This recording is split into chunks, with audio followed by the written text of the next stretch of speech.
How are you all? All good, right?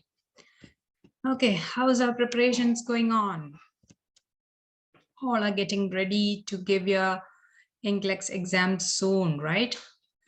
And you must have heard about the recent changes that's going to happen soon. I mean, in 2023 April, they'll be changing the pattern of NCLEX questions. So before that, we have to, like most of you, those who are taking training now, you will be ready before, like you'll be ready within 3 months, and you can give your exams before 2023 April. And also just wanted to remind you that AFRA is taking almost 8 weeks to give you an ATT number. So if you are planning now, so this will take, like if you have those who have completed already 1 month of training, then now it's your time to apply for an exam date, because it will take another 2 months to get an ATT number, then a few weeks to get your exam date. So it is the best time to take an exam date. Okay. And there is like just give a try. Like you'll come to know your level. If you feel that, or if you work hard in this 3 months, you will be able to clear your NCLEX within this 3 months. So as I always tell you, at least devote 4 to 5 hours daily for this particular exam, NCLEX RN exam, at least 2 to 3 hours morning and 2 hours evening. So that will altogether will be 5 hours. So if you dedicate yourself for this particular exam 5 hours a day, then you will reach your goal. Okay, so without delaying much, we'll quickly go into today's topic. So today we'll be mainly discussing about immunity, immunosuppressive drugs, and quickly into basic care and comfort. Okay, so let me share my screen.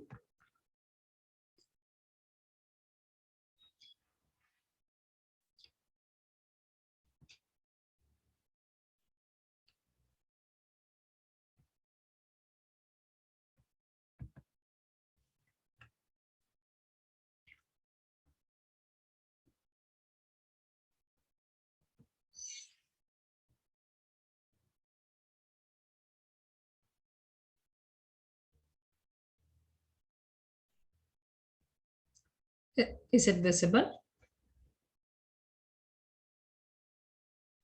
No, ma'am. No, ma'am. Okay, let me connect this 1 second.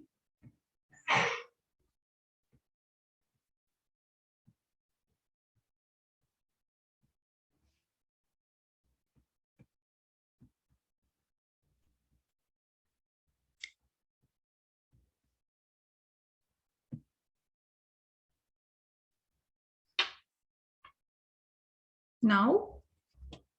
Yes. So, so basic understanding of immunity.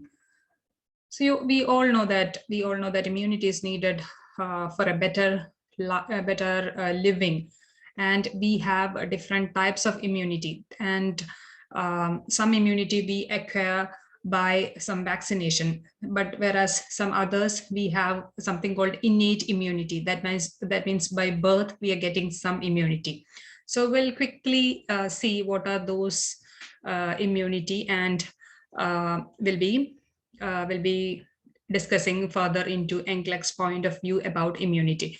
Though immunity is not an important topic in NCLEX, we cannot we cannot avoid any topic. Like we can get questions from any topic, though it is not that important as cardiovascular or renal system, but still immunity is also an important aspect of, we can expect few questions from immunity as well from in NCLEX. Okay, so immunity. So there are two types of immunity, basically adaptive immunity and innate immunity.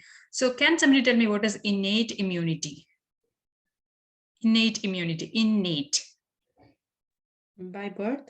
by birth. So by birth, we have some immunity. So that means we have something called some of the digestive enzymes we have. We have saliva in our mouth. We have tears in our eyes. So all this secretions in our body, this will try to protect our body from some kind of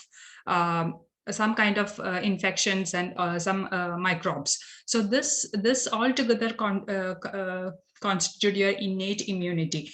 In addition to that, of course, you have some amount of antibodies present in your body that will also contribute to your innate immunity. And you have your T lymphocytes, B lymphocytes, all those factors together constitute your innate immunity. Whereas adaptive immunity, we have natural and artificial.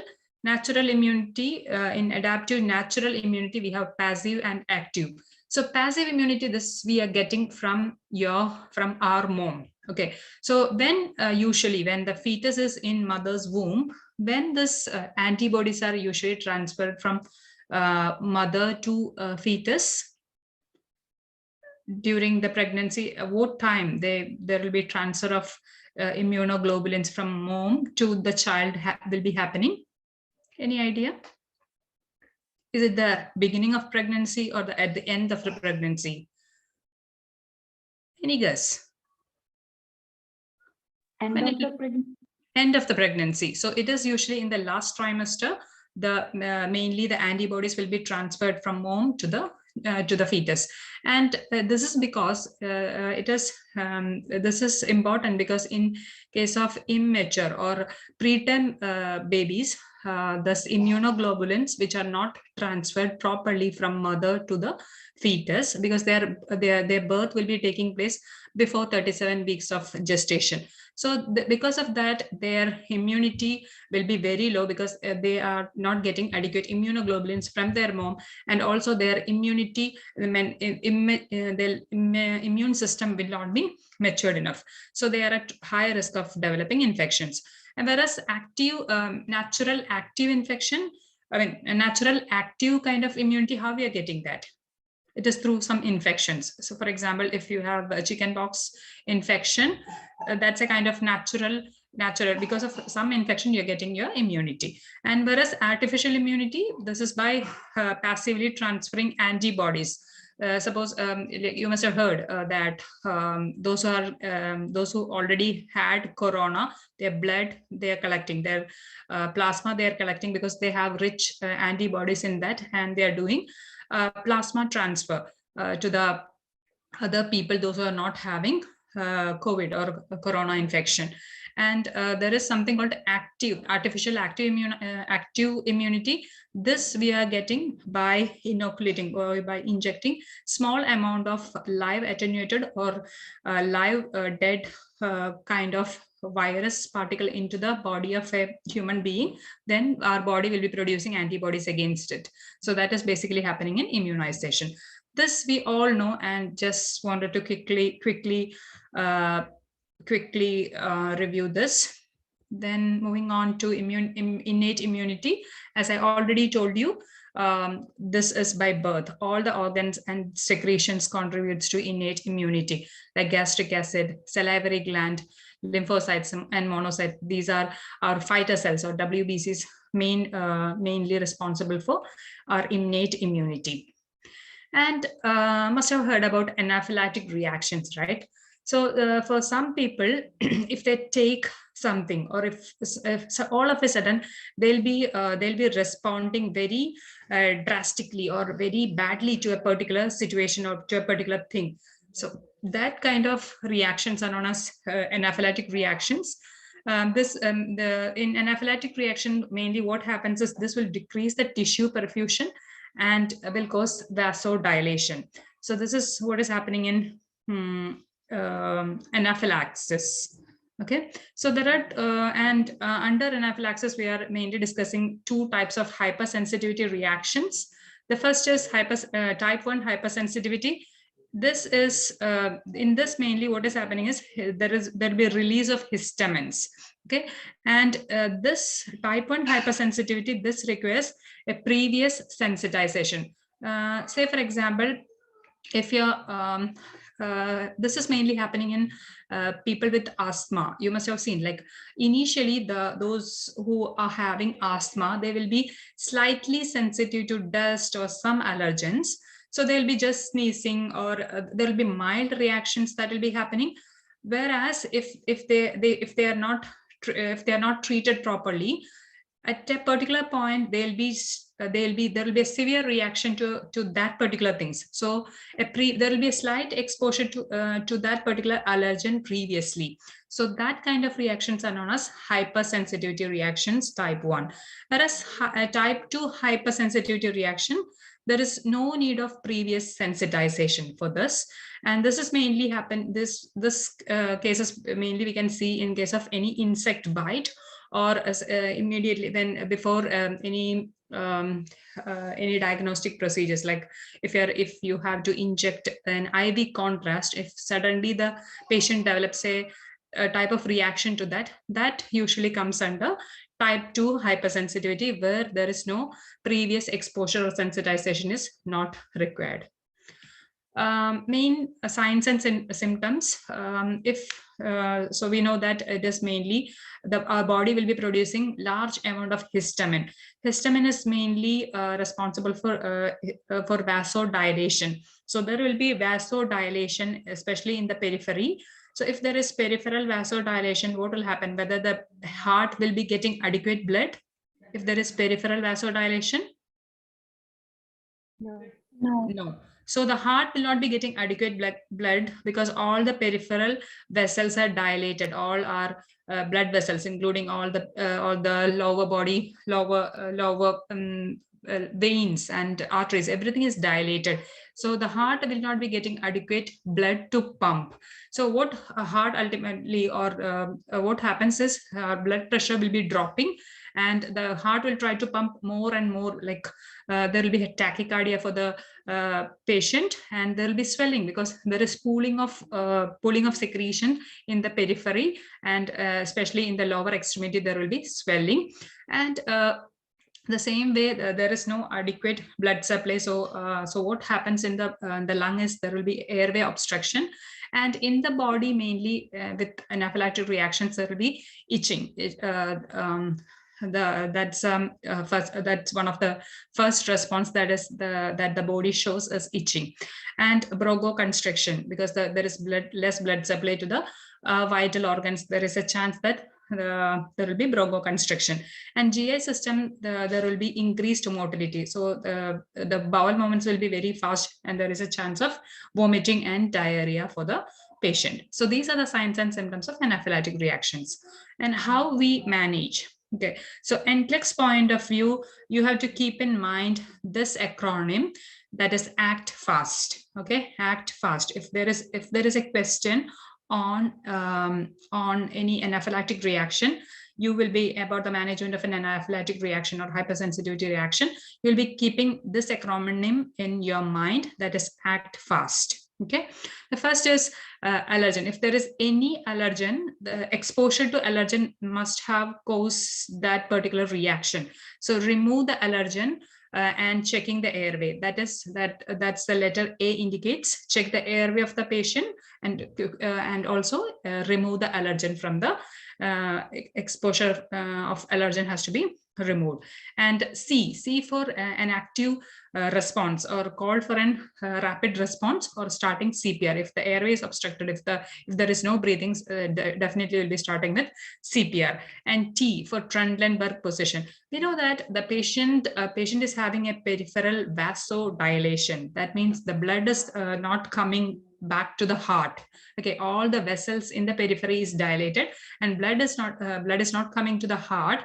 So definitely we have to make sure that the heart is getting good blood. This is acquired, this Trendelenburg position or head low position will help the blood to come to the heart, and this will help the patient. And next is F for first drug. The first drug of choice. So if you get a question and if they're giving a few drug names, the first drug that you will be choosing in case of anaphylactic reaction will be epinephrine, EpiPen. Okay, and administer IV fluid. Definitely there is vasodilation and there is BP drop. So the patient has to get IV fluids. And after epinephrine, the next drug of choice is albuterol, of course. So you will be keeping in mind epinephrine is the first drug of choice. After that, a bronchodilator, because the patient is having the patients must develop a bronchospasm.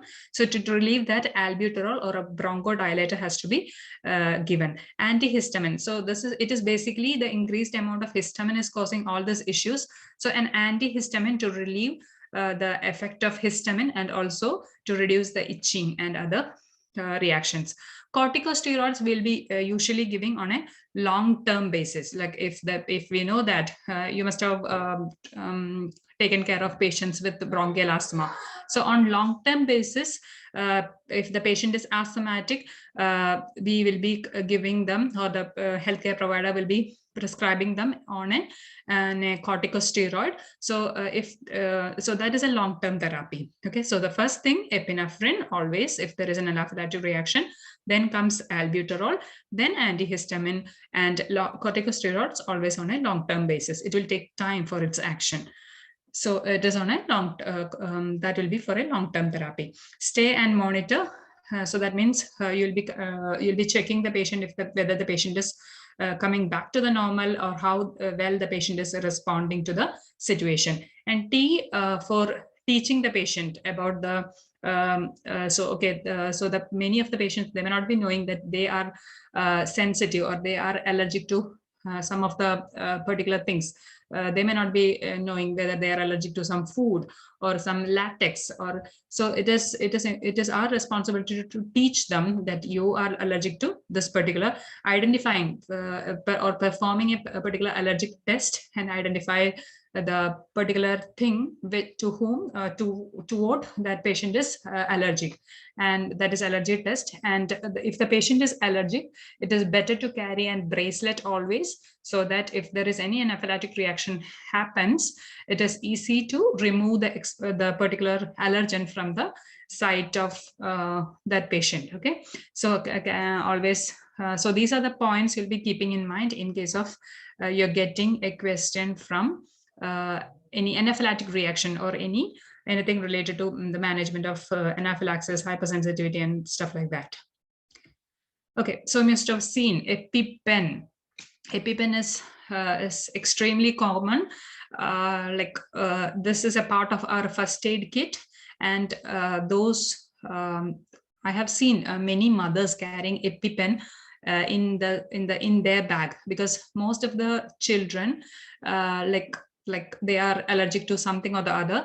Like especially in Australia, the kids are allergic to many of the food products. So kids cannot take peanut to the school, peanut, Nutella, or whatever we are commonly using that kids are allergic to. So most of the mothers, they'll be carrying an EpiPen in their bag, and like whenever they need, they can use it. So EpiPen is very easy to use. So we'll be showing how to use the EpiPen. So we can inject the EpiPen through clothes. The moment you identify the patient is allergic, or the patient will be collapsing mostly, so immediately we'll be taking out the EpiPen and we'll be injecting that through the clothes. We can inject, and this will be injected on the outer thigh. This is this is administered as an IM injection on the outer thigh, and inject and hold it in its position for 10 seconds. It is very important for a NCLEX point of view, holding that EpiPen in its position for 10 seconds, and that point is important.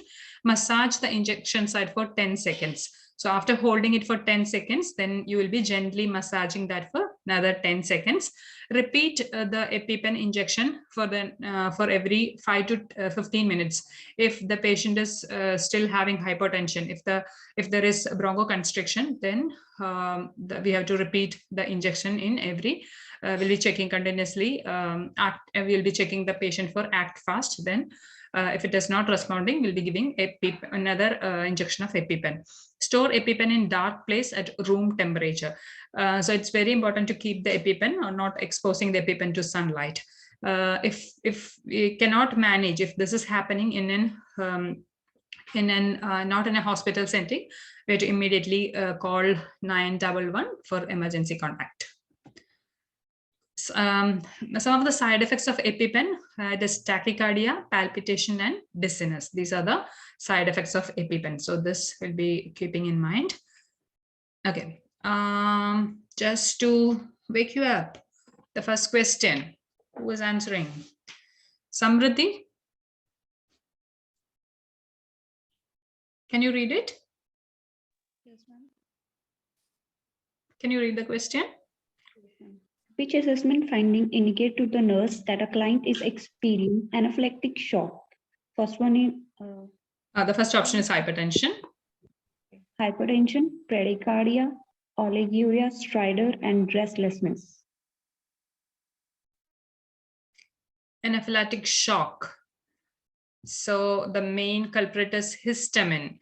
Histamine is responsible for peripheral vasodilation. Okay, keeping all that in mind, you have to select the options.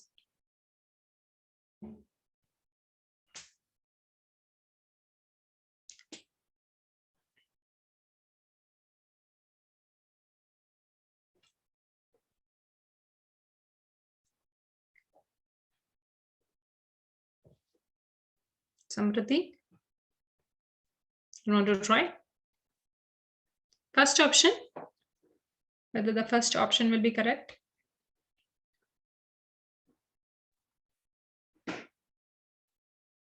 No idea. Peripheral, the patient is having anaphylactic shock, whether the patient will have hypertension or hypotension. Hypotension, because there is peripheral vasodilation, no much blood to the heart. So hypotension, so not hypertension.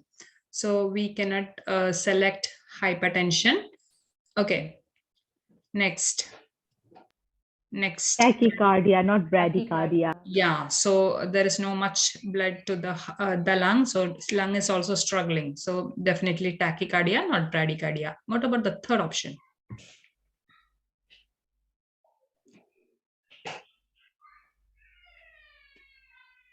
Peripheral vasodilation is happening. So there is no much blood to the heart. It is pooled in the periphery. Blood is pooled in the periphery. So what is the normal reaction to that? Polyuria, not oliguria. I would say oliguria, because there is no much blood to the heart. So what is the main function of heart? Pumping blood to the organs. And heart is not getting adequate blood. All the blood is pooled in the peripheral vascular system. So what heart does is it has to send blood or pump blood to, it has to protect the vital organs first. So it will be trying to protect our brain and our lung. So such vital organs will be given priority over organs like kidney and gastrointestinal system. So there will be less blood supply, or glomerular filtration rate will be low. That will ultimately leads to oliguria. Got it? Got the connection? You want me to repeat? Yes. So what is happening in anaphylactic reaction? So there is a lot of histamine, right? Histamine is responsible for peripheral vasodilation. So that means all the blood which is supposed to go to the heart, it is not going to the heart, it is collected in the peripheral vasculature. So it is all the blood vessels are dilated in the periphery. Okay, so no much blood to the heart is reaching the heart. So whatever a small amount of blood or what is reaching the heart, that has to be pumped to the more vital organs. Which are our vital organs? Of course, our brain, heart, and lung. They are the vital organs, right? So first preference will be given to those organs than our GI system and our kidneys. So what happens? Because of that, there will be less blood supply to the kidney. That ultimately leads to oliguria. Got the connection? Got it? Yeah. And what about the fourth option? Yeah, it will be present stridor. Stridor will be present, and restlessness. Of course, the patient is not getting adequate oxygen, so restlessness will be present. So option 3, 4, and 5 are the correct options. Let us, yeah. So option 3, 4, and 5 are the correct options in case of if the patient is experiencing anaphylactic shock. Okay. Moving on to the next question. Who's reading? Richa, you want to try? A client receiving a first dose of IV cefalozine has developed a diffuse rash, hypotension, and shortness of breath. Place the nurse's subsequent action in the correct order. All options must be used. All Stop options must the, be used. stop And the infusion and call for help. Monitor vital signs for changes. Assess airway and place client on oxygen. Give IM epinephrine and start IV normal saline. Administer diphenhydramine IV. okay. So in which order you will be managing this situation? The patient has just received IV cefazolin Yeah. and immediately developed a rash, hypotension, and shortness of breath. And you are the primary nurse there in with the patient. Yeah. And what do you have to do now?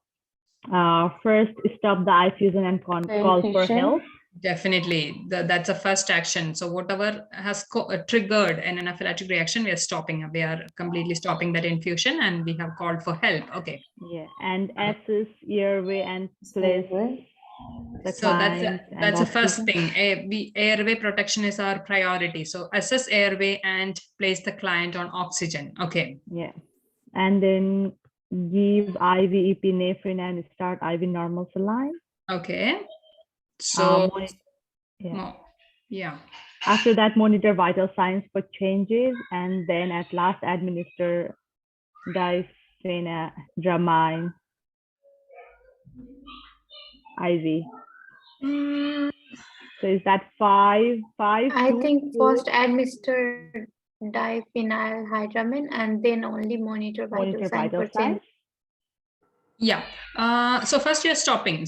You're Yes. not confused. You're stopping, and Yes. you are checking the airway, and you started with oxygen. Then whatever possible drugs we can give that we are administering, then we will be monitoring the patient for any changes in vitals. Like again, we are after giving all these interventions, whether the patient has come back to normal, that we are monitoring at the end. Let us see so that's 5, 2, 3, 1, and 4. Okay. Okay, 5, 2, 3, 1, and 4, right? 5, 2, 3, 1, and 4. Yeah. So you're clear, right? You see the answer once again? Yes, I'm clear now. Okay. Next question. Who will read it? Jacob?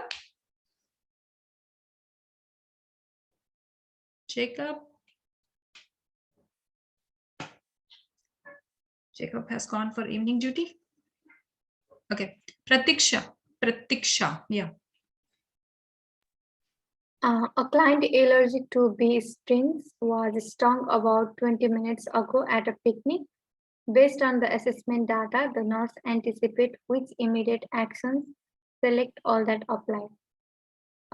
Click on the exhibit bottom for. So they're showing an exhibit button as well. So sometimes you'll be getting a question about exhibit button. So there will be some exhibit buttons popping up, and you'll be pressing that, and they'll show you what is there in the exhibit. So it is showing blood pressure, low blood pressure, 92/40, pulse, tachycardia, respiration, tachypnea, oxygen saturation, low oxygen saturation. What's a normal oxygen saturation? 95 to 100. 95 to 100 is considered as normal. Yeah. And some admission notes as well. They're popping up. So the patient is diaphoretic. Urticaria noted on upper extremities. What is urticaria? Redness, sting. Skin rash. Skin rashes or urticaria noted on upper extremities, and also okay, so these are, and there is expiratory wheeze on auscultation, chest tightness and trouble in breathing, and itching is present for the patient. Coming back to the question. Okay, so we saw the exhibit. Now we have to start the interventions. Yeah, inhale albuterol is a correct answer. Okay. Intramuscular epinephrine. Okay.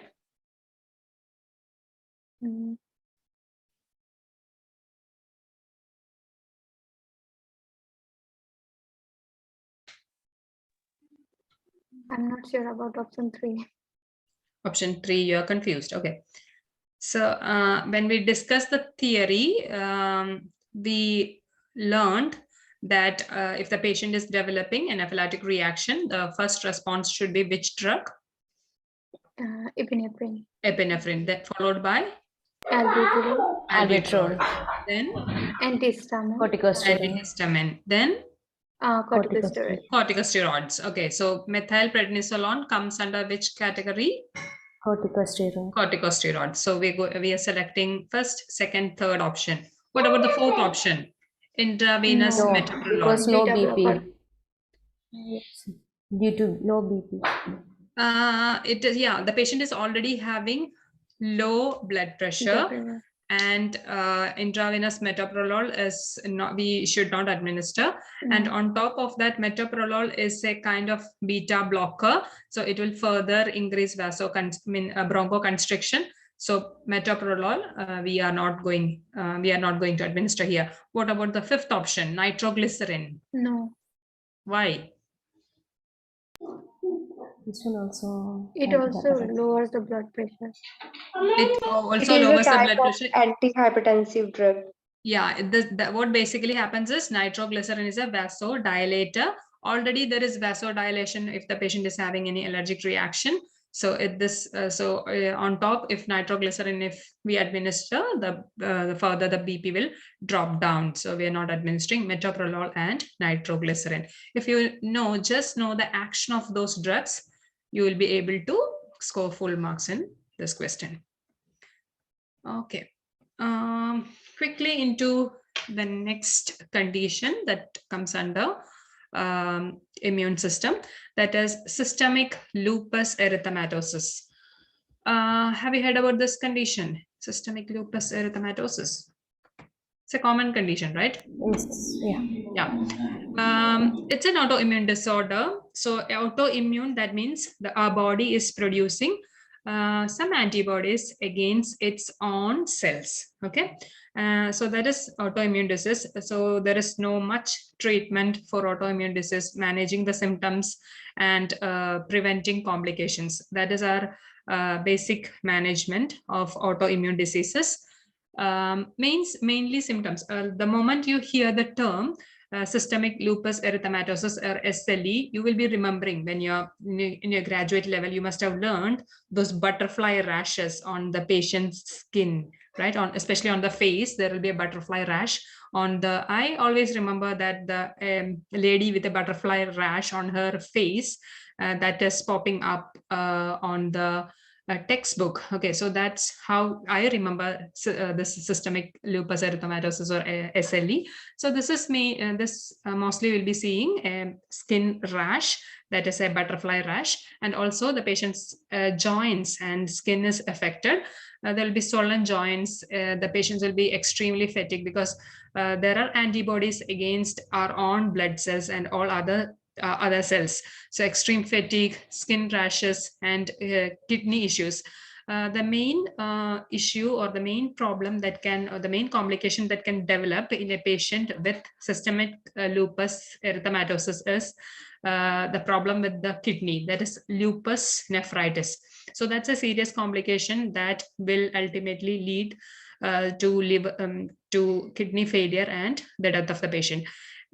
So mostly symptoms flares. That means some period of time there will be the reaction or the symptoms will be very prominent, but some other time if the patient is on treatment on some immunosuppressants, then there will be like the patient will be under control and they can lead a normal life.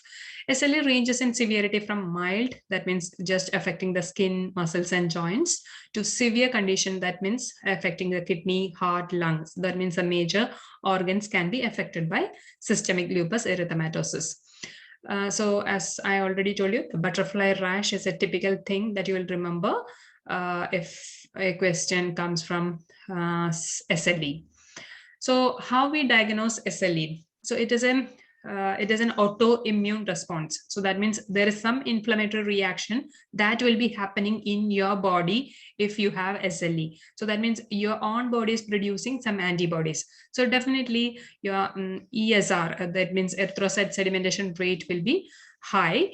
And there will be something called ANA, that means anti-nuclear antibody titer will be indicating the presence of anti-nuclear antibodies. That means these are something which is produced by our own body against its own DNA or nuclear material. And the patients will be, since these antibodies are acting against the blood cells, the patients will be having anemia, leukopenia. That means that there are antibodies to destroy the WBCs. So WBC count will be less than normal. And thrombocytopenia, that means this antibodies are attacking all our white blood cells, red blood cells and the platelets. That means anemia, leukopenia and thrombocytopenia is common in patients with systemic lupus erythematosus. So how we manage this condition? Because our own body is producing some antibodies against us. So there is no particular cure or treatment for SLE. Just how we manage that is with immunosuppressants, especially corticosteroids. Okay, and managing SLE is very important because already the immune system is suppressed by our own antibodies. So we are at risk of developing so many infections. So all the possible vaccinations, especially pneumonia vaccination and annual influenza vaccinations, these are not live vaccines. So it is safe to administer pneumonia and annual influenza vaccinations for people with SLE. And these individuals should avoid contact with sick people and report fever to the healthcare provider, because already their immune system is weak. So the moment they expose themselves to a sick people or a crowd, the chances of getting infection is very high. So quickly into type of vaccines. That means if almost all vaccines are inactivated vaccines, but some vaccines like measles, mumps, rubella and herpes zoster vaccines, these are live vaccines. So the patients with SLE, they should not take live vaccines like measles, mumps and rubella and herpes zoster vaccines. But whereas influenza and pneumonia vaccines, they are inactivated vaccines. So they people with SLE, they can take that safely. Management. Stress is something which will exacerbate or which will increase the symptoms of systemic lupus erythematosus. So the patients with SLE, they have to lead a stress-free life. It is easy to say lead a stress-free life, but it is not practical, right?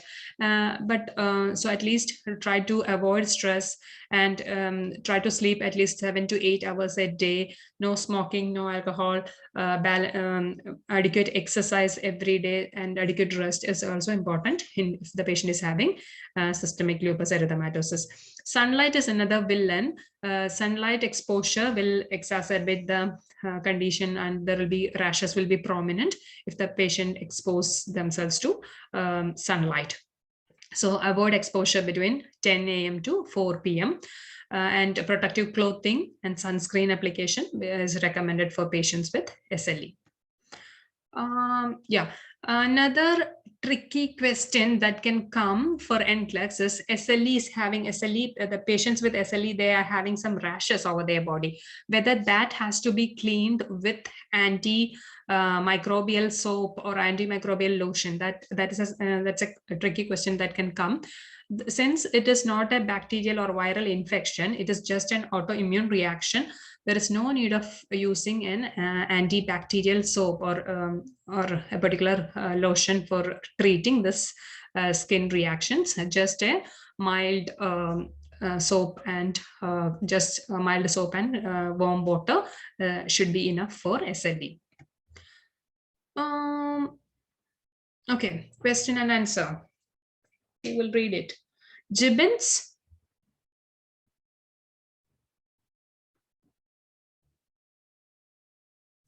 Gibbons is not an evening. Hermit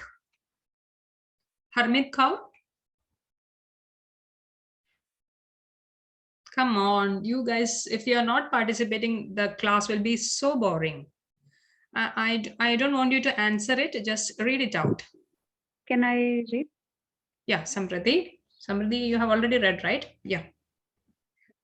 A patient is undergoing plasmapheresis for treatment of systematic lupus erythematosus. The nurse explained that plasmapheresis is used in her treatment to remove T lymphocytes in her blood that are producing anti-nuclear antibodies, remove normal particles in her blood that are being damaged by autoantibodies, exchange her plasma that contain anti-nuclear antibodies with a substitute fluid, replace viral damaged cellular component of her blood with replacement whole blood. So you may be thinking this in the treatment of SLE, we didn't discuss about plasmapheresis, right? Plasmapheresis. So what is that plasma? So we know that plasma is the fluid component of our blood, and others are all blood cells. So we know that in systemic lupus erythematosus, the body is producing antibodies against its own cells, and these antibodies are usually present in the plasma. Okay, so what treatment is plasmapheresis is? They are generally replacing the plasma with a substitute fluid. It is usually the normal saline is the fluid that will be substituting plasma because it is an isotonic solution. And the plasma usually, sometimes the plasma will be undergoing some kind of treatment and removing the entire anti-nuclear antibodies from that, and that will be again transfused into the body of the patient. So that is what is happening in plasmapheresis treatment. So the option C is the correct option. Exchange her plasma that contains anti-nuclear antibodies with a substitute fluid is plasmapheresis. Okay. Next question. Who will read it? Priyanka.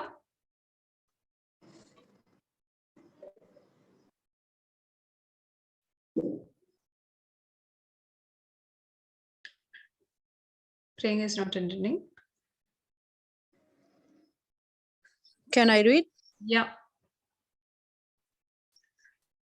The clinic nurse performs an admission assessment on a client diagnosed with systemic lupus erythematosus.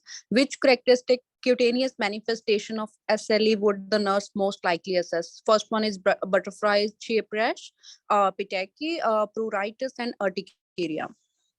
Okay. So option 1 is correct. Option 1 is the correct answer. It's a direct question and you're scoring full mark for that question. Okay, good job. Next question. Any volunteer? I'm not calling out anyone because it's giving you stress, I guess. The nurse reviewed.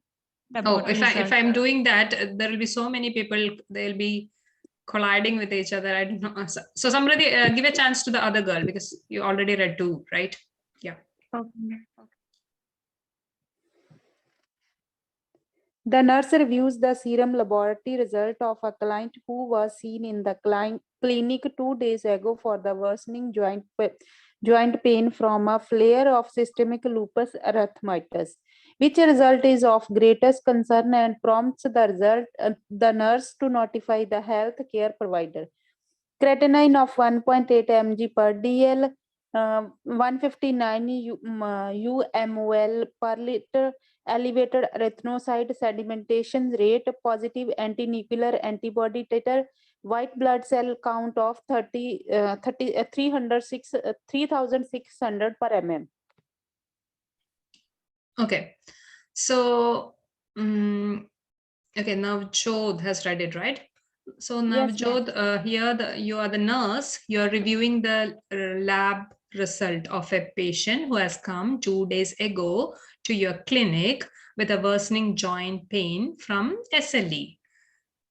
That's a scenario, right? Okay. So, and you are just going through the result of the patient laboratory results. You are checking, and the findings are creatine 1.8, elevated erythrocyte ESR, positive ANA titer, and WBC is a bit low here. So, which particular findings are expected, and something is not expected of SLE? So Creatinine that of 1.8 mg per dl. What's the two? This baby is crying. Okay, please mute the those if they're crying, please mute it. Okay, so the so you're going with the option 1, right? Yes. Creatinine of 1.8 milligram. Why? Because for severe a severe action of SLE is kidney, lungs. Yeah, that's a major organ is affected here. Kidney is affected, and the creatine. What's the normal value of creatine? What's the normal value of creatine? 0.7 to 1.3. So 1.3 and above is not acceptable. So Yeah. as per as per the our NCLEX standards, 1.3 and above we are considered there is some kidney damage. Here it is 1.8. So definitely it is lupus nephritis. Kidney is affected. What about the second, third, and fourth option? Why you didn't select that? That's a diagnostic. The patient is having SLE, and these are the expected findings, right? Okay, so we are selecting an unexpected thing, that is creatinine of 1.8. There's a direct answer, and we are, okay, the answer is creatine, and we are going to the next question. Volunteers, please. Or you want me to call out? Richa, have you read? It's already read. Right. Richa, can you read it? Yes. The clinic nurse reinforces teaching to a client with systemic lupus erythematosus. Which instruction will the nurse include? Select all that apply. Avoid annual influenza vaccine. Avoid situation that cause physical and emotional distress. Avoid sun exposure and ultraviolet light when possible. Notify the healthcare provider if you have fever. Use antibiotic soap to cleanse skin rashes. For this, 2 and 3, 2, 3, and 4 are correct. 2, 3, and 4. You're going with 2, 3, and 4, right? Yes. Okay. Why you're not selecting the first option? Influenza vaccine is a live vaccine, activated vaccine. Okay, so they should not get activated because their immune system is already compromised. So if they have a live vaccine, then they're gonna get the reaction. So the here it is saying avoid, right? Avoid annual influenza. So that's correct, right? Oh yeah, influenza is not live vaccine. It's not a live vaccine. Okay. Influenza vaccine is not a live vaccine. Which are the live vaccines we discussed? Yeah. MMR and MMR, measles, herpes zoster, and herpes zoster. Yeah. So MMR those four vaccines we are avoiding. Yeah. We have to tell the patient to take, right? Yeah. Take annual influenza vaccine instead of avoiding. So we are not selecting the first option because of that. Okay, just because of a word avoid, we are not selecting that. Second option, avoid situations that cause physical and emotional stress. Yes, they should avoid the situation. Third one is also correct because they should avoid sun exposure and ultraviolet light. What about the fourth option? if they have a fever, they should notify the healthcare provider. Is that correct or not? Like, Yes, we have to instruct the client. yeah, because already their They are immunity is immune low compromised. and Yeah. immunocompromised. Very good. And fifth option? No. It is not any bacterial infection or viral infection, have so to they should use not use any antibiotic soap to cleanse the skin rash. Rather, they should use some mild cleanser. Okay, very good. So with the option 2, 3, and 4, you are scoring a full mark for this question. Yes. Next condition of immune system is I don't know how to pronounce that. I'll pronounce it as Jorn. How to pronounce that? Is anybody interested to pronounce? Sjogren. Okay, Sjogren's syndrome. Okay, so whatever it is, this particular syndrome is an autoimmune condition. It causes inflammation of the exocrine glands. What are our exocrine glands? We know most of the endocrine glands. What are our exocrine glands? Our lacrimal glands, our salivary gland.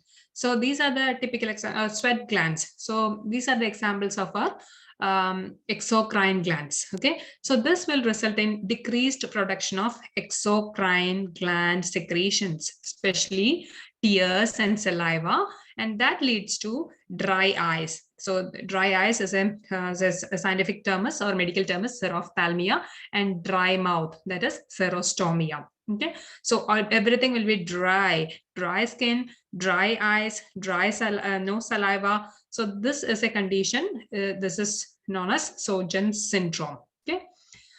So as already discussed, symptoms are dryness in the areas that can lead to corneal ulceration, because this it is our tears or lacrimal gland secretions are protecting our cornea. Since it is very dry, there is a great chance of corneal ulceration.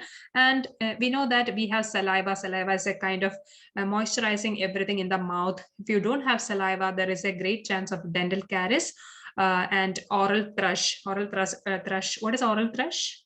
It's a fungal infection that is affecting our oral cavity. There will be a white curd-like patches that will be forming on the tongue. So that's a kind of fungal infection. We are prone to develop all this infections or problems if you don't have adequate saliva in our mouth. Other areas that can be affected are skin. So our sweat glands are a kind of exocrine glands. There is no much sweat or moisture, like the moisture is not present. So very dry skin and rashes on the throat and bronchi, and chronic dry cough. So because our some of the exocrine glands helps to lubricate or produce the secretions in the lung area, especially in the bronchi. So there will be very dry cough. And vagina, the secretions will be very low. So vaginal dryness and painful sexual intercourse.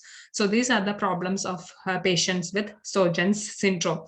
And in addition to that, the patients can develop stiffness because the secretions are generally very low. So there will be joint pain, joint stiffness, and brain fog. This is like the normal, they cannot function, or the cognitive function will be affected if they're having Sjogren's syndrome. So what's the management? Okay, we know that exocrine glands are not working. So dry mouth, dry eyes, and everything is dry. So something, and it is autoimmune. We don't have much treatment for that. What we can do is we can manage the symptoms. So the first option or the first management is providing artificial tears, preservative-free artificial tears that will relieve the eye dryness, burning sensation, itching, irritation, corneal ulceration. All that eye issues can be relieved by artificial tears. Wearing goggles that can protect the eyes from wind and dust, because already eye is not having proper protection, because there is a huge risk of developing issues. So wearing always goggles, it is good. Dry mouth is treated with artificial saliva, using a room humidifier. So if you So room humidifier, it is not cheaply, it is available in almost all the supermarkets. We are getting a humidifier and directly exposing yourself to a fan or to an air vent. So that will take out all the moisture, extra moisture from your body. So so this you must have felt if you sleep under in an air conditioned room, you will be feeling so dry, or if you sleep under a fan, you'll be feeling completely dry, and if you feel like drinking plenty of water, by morning you'll be feeling dehydrated. But whereas if you have a room humidifier, you won't feel that thirsty. So that's the importance of room humidifier, and you'll be keeping a room humidifier for patients with Sjögren's syndrome. And regular dental appointments, because there is a huge risk of developing dental caries. So regular dental appointments are important. Lubricants, especially KY jelly, that is commercially available in all the over-the-counter jelly that helps to relieve the vaginal dryness. Use of lukewarm water and mild soap. So most of the doctors, or we all know that during the time of winter, we won't use hot water or cold water to wash our face, or wash for taking, when you take bath, you won't, or you will, when you take shower, you don't use any hot or extremely cold water, because that will make your skin very dry. So it is better to use a lukewarm water if you have a dry skin. Okay, so the same way we are advising the patient to use a lukewarm water and mild soap for cleaning their body, because they are already having less water content on their skin and body. Avoiding low humidity environment, especially centralized heated houses. Those who are working, those who are in extreme conditions, like in certain houses, they have a centralized heat and air conditioning facilities. So, and airplanes. That means you are when you're traveling, you have to avoid the patients with Sjögren's syndrome. They have to avoid low humidity environments. Okay. Okay, so these are the management measures. And there is one point that you'll be keeping in mind. Patients with Sjögren's syndrome, they have a very dry skin. Everything is dry, but don't try to use a nasal decongestants. Most of the nasal decongestants, you must have heard about some of the common nasal decongestants, like Vicks Vapor, like Vicks. Vicks is an important, is a famous brand that is having some nasal nasal decongestants. So you'll be inhaling that and you'll be feeling relieved. But ultimately what is happening is that this is making the mucosa all the more dry. So we have to keep in mind that patients with Sjögren's syndrome, they are not advised to use any nasal decongestants. Okay, that will further make the mucosa dry.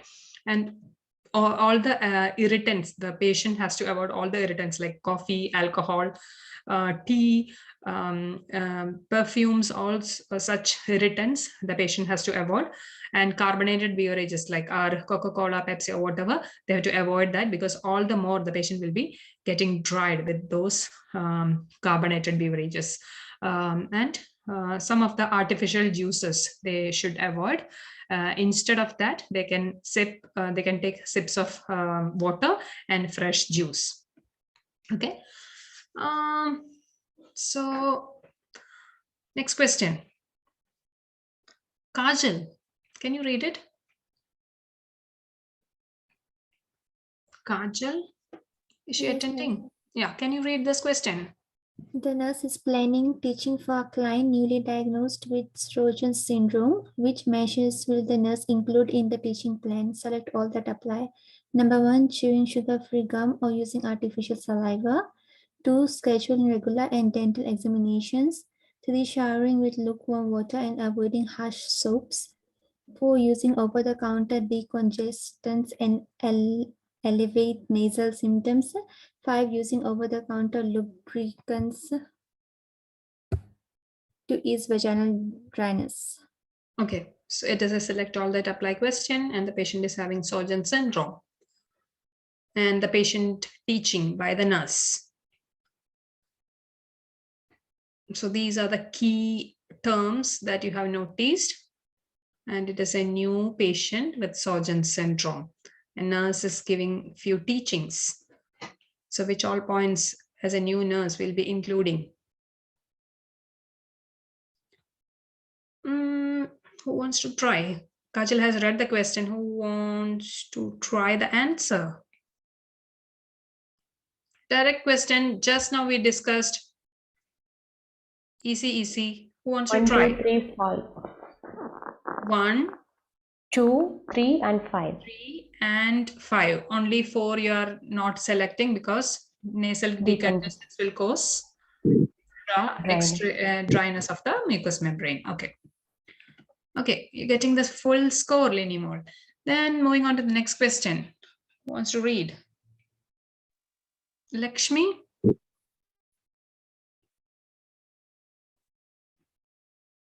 Lakshmi?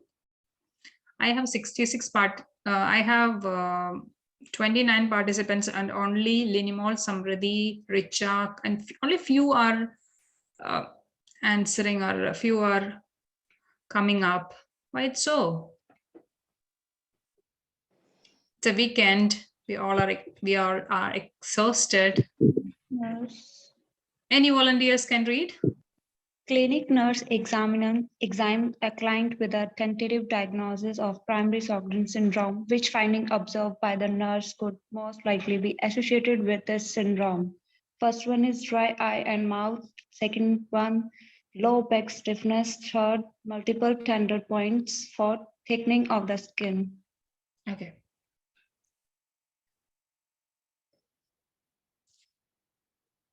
Direct question. 1 is correct. 1 is correct. Dry eyes and dry mouth. That's a typical feature of Sjogren's syndrome. Okay. And we know that some of the conditions like thickening of the skin, we are going to learn that condition, that is scleroderma. That will be learning in the next slides. And multiple tender points, these are typically seen in fibromyalgia patients and spondylitis patients. They have, and in some other conditions, skeletal conditions, you can see low back stiffness. So typically it is Sjogren's syndrome, and the issue is with the glands, especially the exocrine glands, so dry eyes and dry mouth. Okay.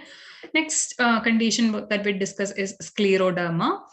So scleroderma, the previous slide, it is a skin thickening. It is because of the overproduction of collagen that causing tightening and hardening of the skin and connective tissue. So if the skin is very hard and tight in case of scleroderma, so it is not only affecting the skin, it is affecting the connective tissue as well. So that means all your the blood vessels are very thick. Okay, if it is very thick, what will happen? How will be the blood pressure if it is very thick? That will be increasing or decreasing?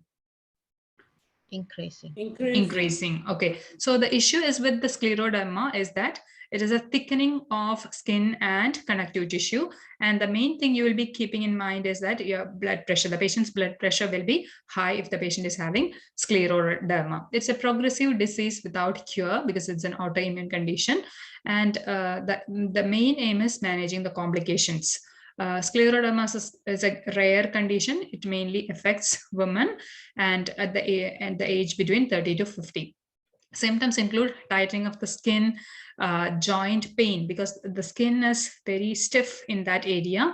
There will be some exaggerated responses to cold. It is mainly seen in it's like extremities the vessels will be constricted, just like Raynaud's disease, and there will be heartburn and dysphagia because everything is very thick and there is a huge chance of hypertension. Okay, the main complication is renal crisis. It's a life-threatening complication of so basically when you see all this autoimmune diseases, they are affecting your vital organs, especially your kidney. So what was the previous organ which we learned? What was the previous condition in which the kidney is affected? Yes, Ellie. SLE, yeah. In SLE, they are developing lupus nephritis. Here, they are developing a renal crisis. It is mainly because of malignant hypertension due to the narrowing of blood vessels that provide blood to the kidney. Early recognition and treatment of the renal crisis is very important in this condition. Even if you treat this, because there is no much treatment available, scleroderma is a fatal condition. Ultimately, that leads to renal failure and death of the patient. Quickly into a direct question. Who is reading? Pratiksha? The nurse is caring for a client with scleroderma, which assessment finding indicates the most serious complication of the disease and requires priority intervention. Number 1, abrupt onset hypertension and headache. 2, blue and cold fingertips. 3, dry cough and exertional dyspnea. 4, heartburn and difficulty swallowing. Maybe abrupt onset of hypertension and headache. Headache. So that's an important complication that is malignant hypertension, and that leads to renal issues. So that's a priority. So we have to identify that and treat immediately. Yep. Next condition that we discuss in autoimmune disorders is pemphigus. Okay, so this you must have heard, right? Pemphigus. It's a rare autoimmune disease. In this, it's very sad to see patients with pemphigus, because the skin will be having some blisters, and the blisters will break, and the oozing of blood we can see in case of pemphigus, and there is no treatment, and patients will be having this lesions or the ulcers on their face, on their mouth. They cannot eat food properly. So it's a very sad thing to see patients with pemphigus. Okay, so it's a rare group of autoimmune diseases. It mainly causes blisters on the skin and mucous membrane throughout the body. It can mainly affect the mouth, nose, throat, eyes, and genital area, because these are the areas where we have some mucous membrane. And it is most common type of pemphigus vulgaris is the most common type of pemphigus. It is mainly seen between the age of 40 to 60 years. It is mainly because this autoimmune antibody, that is IgG, that's an antibody that is attacking our own body's epidermis. Okay, so these are the skin layer. This is a skin layer. It is attacked by the IgG. So what happens, initially the blister will come, and later on this will break and there will be bleeding, and the sloughing of skin can be seen, and nosebleed can be seen in patients with pemphigus. The only treatment, since this is an autoimmune disorder, we can manage this condition with IV glucocorticoid. Okay, so that's an immunosuppressant or a corticosteroid that will be suppressing the body's reaction. It will be suppressing our own immune system. By that, we are preventing or we are managing pemphigus. Okay. 3 top nursing interventions. If you get a question from pemphigus in NCLEX, you'll be the NCLEX is mainly focusing on nursing care aspect. So oral care of the patient is very important. The patient will be having multiple mouth ulcers if the patient is having pemphigus. So oral care is very important. Protection from infection, because this blisters can break and can easily get infected. And high fluid intake, because there will be fluid loss, because these are blisters and it can break, and fluid, the patient is at risk of developing dehydration because of the fluid loss. So high fluid intake is also important. So these are the 3 areas we'll be focusing in case if you get a question from pemphigus. Okay, so you must have this is a rare condition, but it's very fatal. I mean, very difficult to see a patient with pemphigus. Thrombocytopenic purpura.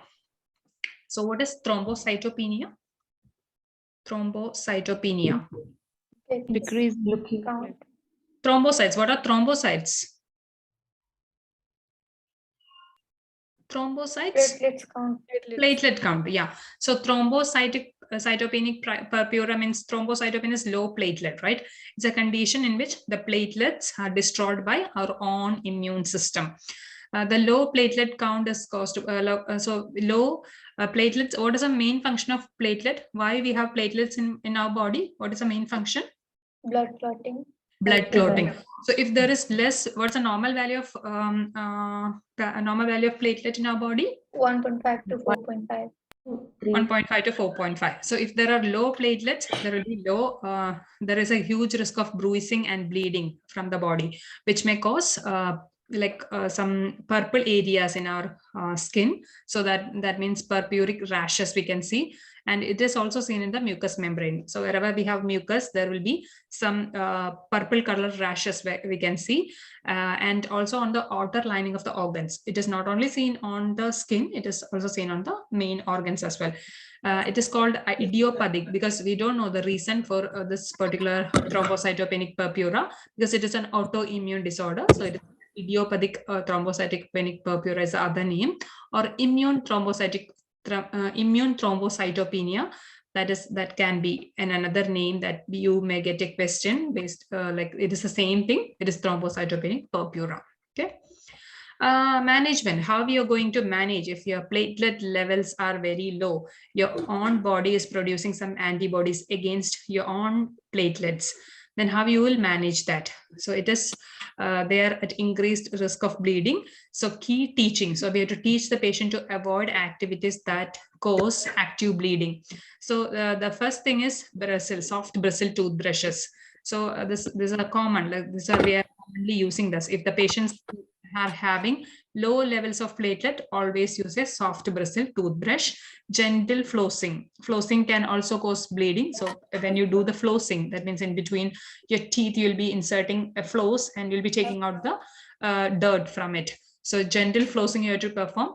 Non-alcoholic mouthwashes, like the alcohol content in the mouthwash can cause bleeding, can irritate the mucosa and cause bleeding. So whenever you're taking, whenever somebody's talking, Amanda, you're talking in between and your mic is not on mute.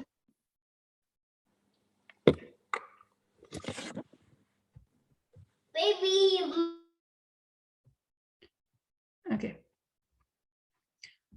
Okay, and non-alcoholic mouthwashes you have to select. And so these are some of the things or some teaching we'll be giving for patients with thrombocytopenic purpura. Avoid activities that may cause trauma, like if the patients are involved in football or cricket or some active sports activities which can cause bleeding, then we have to tell them to avoid such sports involvement in such sports activities. Okay. And appropriate exercise. This include low impact activity, a gentle or a brisk walk or jogging, but they have to make sure that they're using adequate protective measures. They're not getting any fall or any injury. And they have to always use a stool softener if they have any constipation, or laxatives can be used, because through the stool, if it is a hard stool, through that blood can be lost. So we have to make sure that the patients are using all this. These are the patient teaching top points that we'll be keeping in mind in case of thrombocytopenic purpura. Another thing is sometimes NCLEX is so tricky that they will tell you that they are using a safety razor. Even the safety razor, there is a slight risk of bleed. Okay, so instead of safety risk or straight razors, the patients have to use electric razors. Electric razors are much safer in case if the patients are at risk of any bleed. Okay, and non-steroidal anti-inflammatory drugs like aspirin, ibuprofen, and ketorolac. So these are the commonly used over-the-counter drugs which we'll be using commonly for in case of any pain or inflammations. So if the patient is having this thrombocytopenic purpura, already they are at risk of developing bleeding. On top, these medications are at risk of developing bleeding. So we'll be telling the patient to avoid all NSAIDs, okay, which will further impair platelet function and cause bleeding. So if the patient is having this condition, then instead of using ibuprofen, they can use paracetamol or acetaminophen and opiates, any kind of opioids. If they ask for, definitely opioids need prescription. If they have that, they have to get it prescribed by the healthcare provider and for the pain management. Okay, into a question, Amanda. Amanda, can you read it?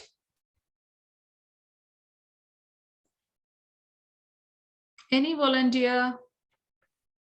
The nurse is caring for a client with immune thrombocytopenic purpura. Which client statement indicate a need for further teaching? Select all that apply. First Okay. one, I use a soft brittle toothbrush and mild mouth rinse. I enjoy walking and wear non-stick footwear for safety.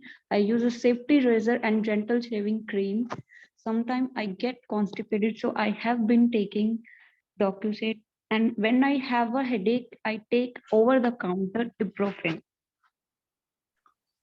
Yeah, here we which client statement indicate a need for further teaching. So whenever you get a further teaching statement, I mean, that means there is something wrong that you have to find out. 3 and 5 is the right answer. 3 and 5. Soft, the first option, they are using a soft bristle tooth, so we are okay with that.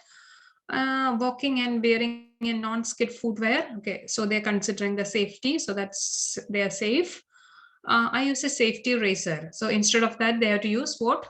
Electric razor. Electric razor. But most of the cases in NCLEX, when you go for your exam, you will see similar options, but there will be slight changes. Like sometimes they may give you an electric razor instead of a safety razor. So that symbol words, a change in symbol words may, so that are the tricky part of NCLEX. Most of the options you may feel, okay, these are similar options I have already seen, I have already learned, but they slightly change the word, then that will be the trickiest part. So each option you have to read carefully. And the keyword in the question is further teaching.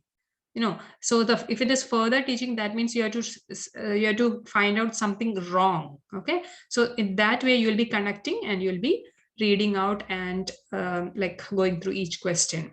Okay, so the options are 3 and 5. Okay, so here the should avoid safety razor and should avoid NSAIDs. Okay, correct. Okay, I think this is the last topic. The topic is latex allergy. So have you ever seen patients with latex allergy, or you yourself is latex allergic? Anyone is latex? Anybody's having latex allergy? No? Yes? Not interested to respond? No. Okay. Not latex allergy, because latex allergy is common among healthcare providers and healthcare workers, because we are using latex gloves every day in our life. Okay, because we are taking care of patients, and patients will be having definitely infectious patients. To protect ourselves, we are using latex. The major risk factors of latex allergy include any allergy to any other food. Like if you're allergic to some of the particular food like chestnut, kiwi, banana, papaya. So these are the 4 prominent food items. If you're allergic to, you are at risk of developing latex allergy. Chestnut, kiwi, banana, and papaya. Okay, plus so this is the one nut plus all the other fruits, kiwi, banana, and papaya. So then you are at risk of developing latex allergy. Patients with asthma, because already you are allergic to something, then you are prone to develop allergy to latex.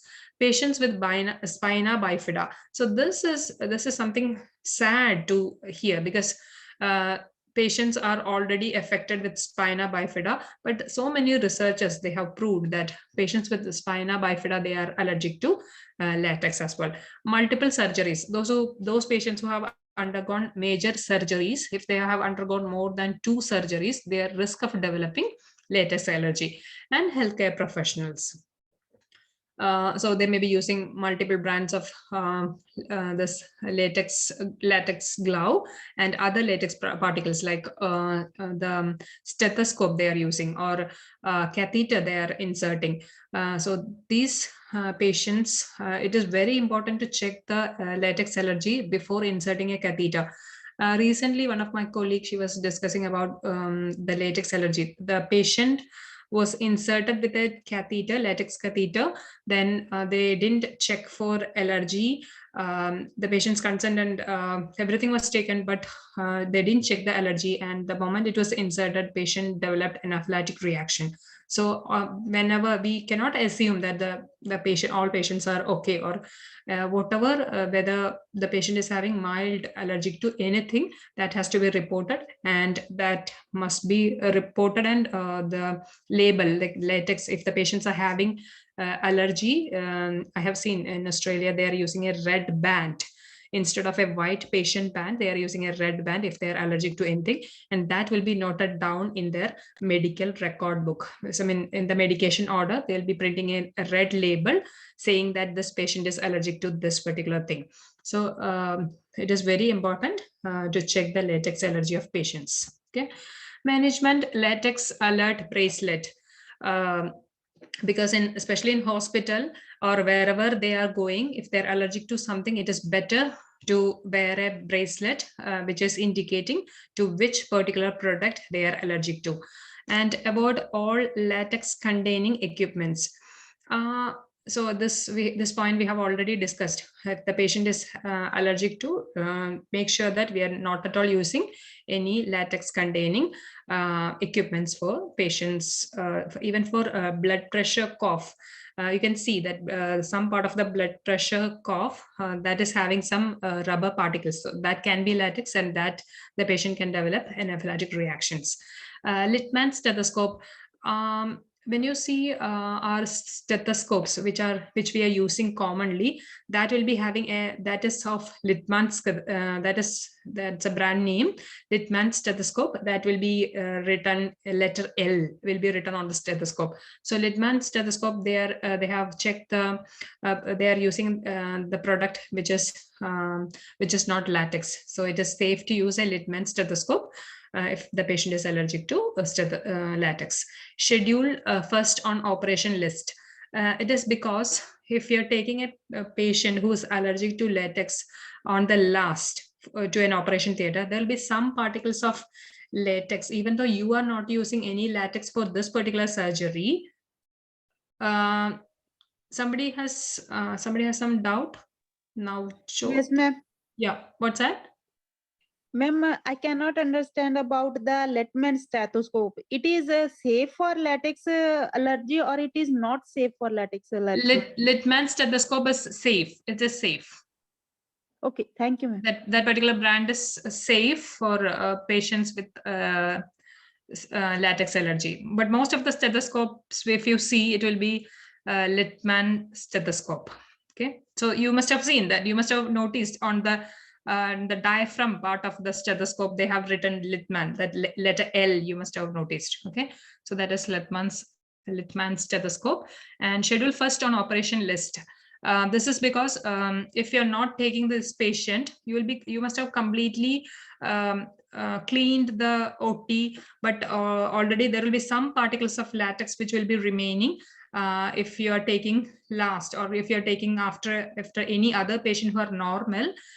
You must have used a normal latex, latex without a latex-free glove you must have used, or some particles of latex will be present on the surface that will exaggerate, or that will cause allergic reactions to this patient. So it is better to clean the operation theater thoroughly and then schedule this particular patient first on the operation list. Okay. Quickly into a question. Who's reading? Navjot, can you read it? Yes, ma'am. Which of the following are accurate statements regarding latex allergies? 50% of healthcare workers regularly exposed to latex are sensitized. Type IV contact dermatitis is a response to a natural rubber latex proteins that occurs within minutes of contact. Using oil-based creams or lotions prior to donning gloves is recommended. A person with a latex allergy should be taught to wear a medic alert bracelet and carry an epinephrine pen.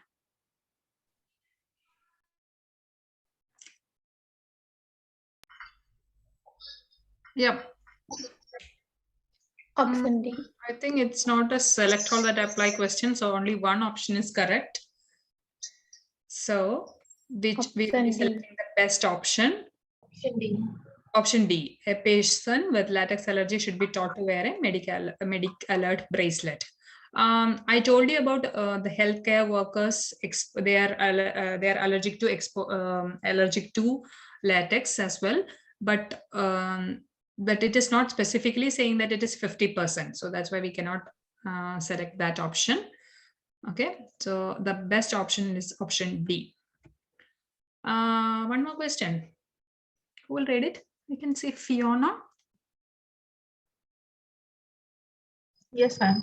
Yeah. The nurse assesses the newly admitted client, which datum indicates the client is at risk for having a latex allergy. Select all that apply. Option A, the client has an allergy to avocado. Option B, the client received blood transfusions. Option 3, the client has a history of chronic bronchitis. Option 4, the client has undergone multiple surgeries. Option 5, the client is employed as a healthcare worker. Yeah. Which data indicate the client is at risk of having latex allergy?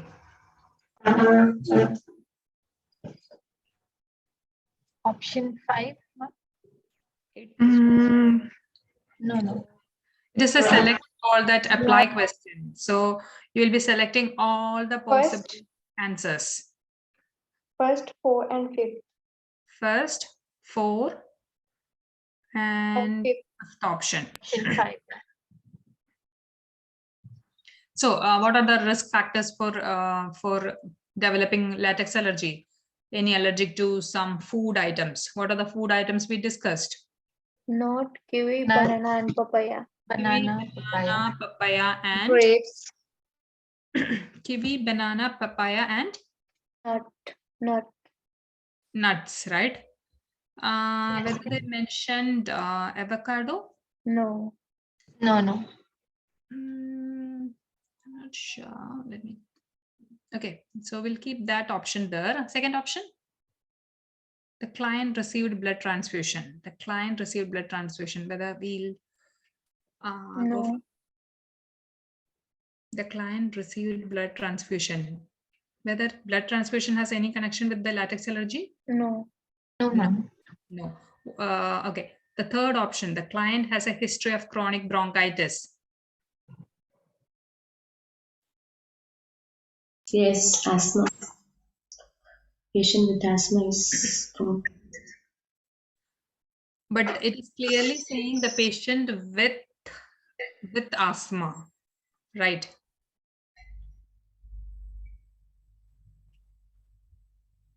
It is saying patient with asthma is at risk of developing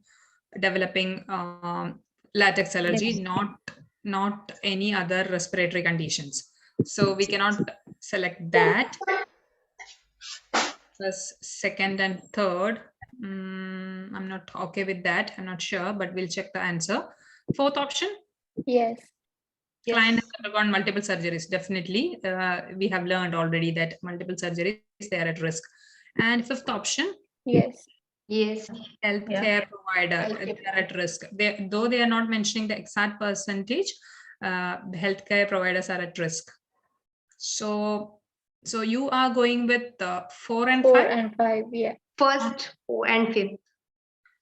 Let me check. Oh, you're right. The client has the statement in this is the patients who are allergic to some food product, like any food product, they are at risk of developing allergy to latex. some food items, they are at risk of developing allergy. It is some examples, or those who are having chestnut, kiwi, banana, and papaya allergy, they are specifically saying they will be allergic to latex, but most of the food products, they are allergic to latex as well. So by considering that, we have to select this option. The first option, the client has an allergy to avocado, and the client has undergone multiple surgeries, and the client is employed as a healthcare worker. Even I was confused with avocado, but the answer says the client has an allergy to avocado. They'll be definitely allergic to latex as well. Food allergy and latex, they are seriously connected. Next question. Who read it correct? Linimol, you read it correct, right? You got the answer correct, right? Avocado? No, I didn't write it avocado. I didn't select. Pradiksha, you did? Harmeet did. No. Harmeet? Okay. Harmeet, good job, Harmeet. Harmeet, can you read it now? Yes, ma'am. A nurse is caring for a patient who had an organ transplant. He is asking you about the rejection and medication used to prevent it. In answering her question, your best response should be select all that apply. Immunosuppressive therapy is helpful in slowing the process of grafting rejection. Tissue rejection usually occur within 2 or 4 days of transplantation. Antigenic determinants on the cells leads to graft rejection via the immune process. Infection is threat to the patient receiving immunoresponsive therapy. Okay, so the nurse is caring for a patient who had undergone an organ transplant. Okay, some organ transplantation the patient has undergone, and the patient is asking you some doubts about the rejection and medications used to prevent it. In answering her question, what will be the possible answers you'll be giving her, right? Okay, so it is a select all that apply question. Who wants to try? Harmeet, you want to try again? Ma'am, A. Immunosuppressive therapy is helpful in slowing the process of graft rejection. It is a select all that apply question. So which all options are you going for? Option D. Infection is a threat. Option D, yes, definitely infection is a threat. Okay.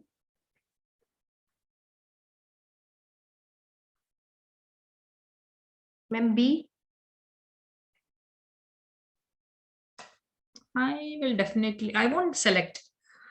definitely select option B, because I have seen a patient after a month, he had his kidney, like he had undergone a kidney transplant, and that got rejected after I think almost a few months after his organ transplant, it got rejected.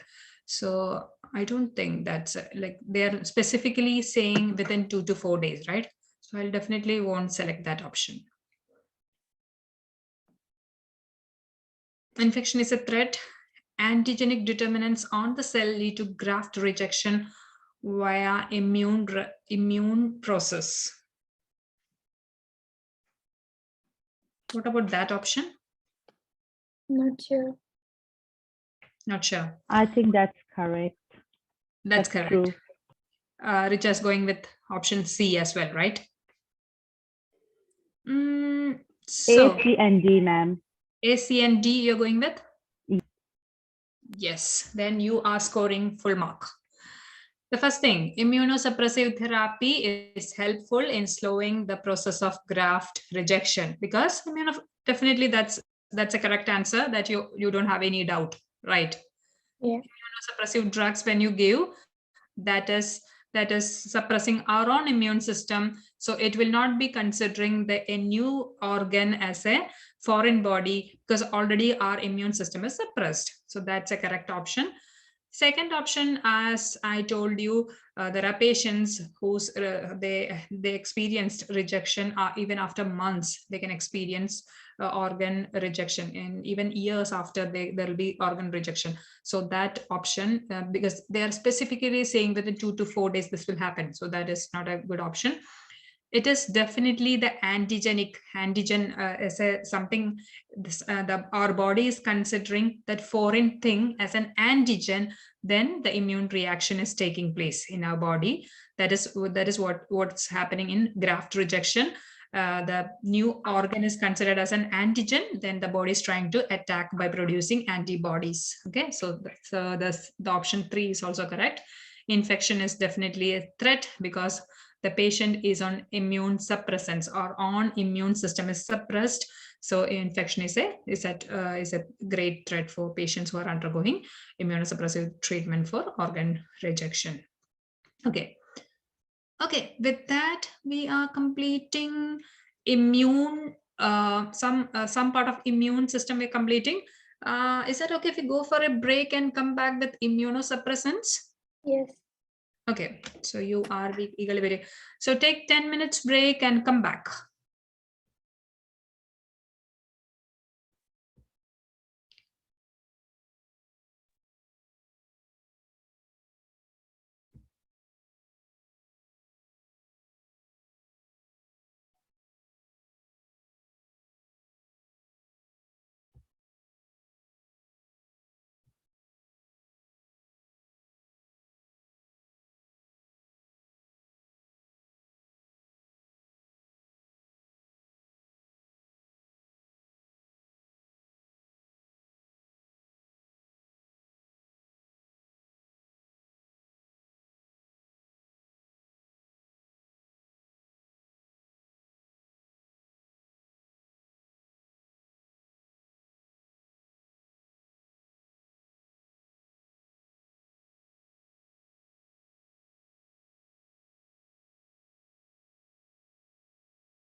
Welcome back after the break.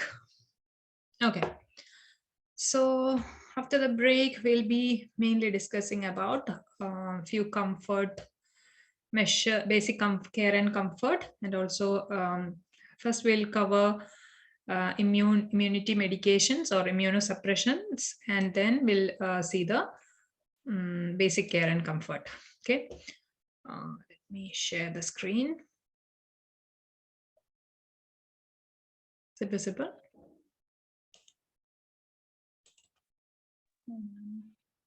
No, ma'am. So sorry, 1 second.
Okay. Can you see now? Is it visible now? No. Slightly visible, ma'am. It is visible, but your desktop is visible, not the slide. It is visible, but what's the issue? Your Slides are- desktop is visible, but not the Screen slide. is visible. You can't read the immunosuppressants. No, ma'am. No, ma'am. Okay, 1 second. Let me try it again.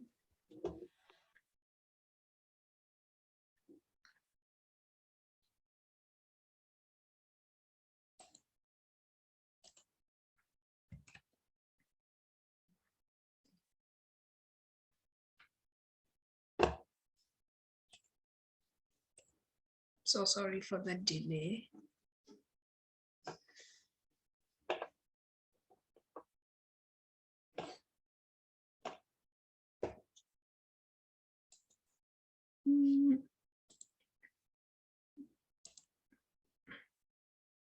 What about now? Yes, Yes. it is visible. Suppressants, yeah. Visible, ma'am. So, yeah.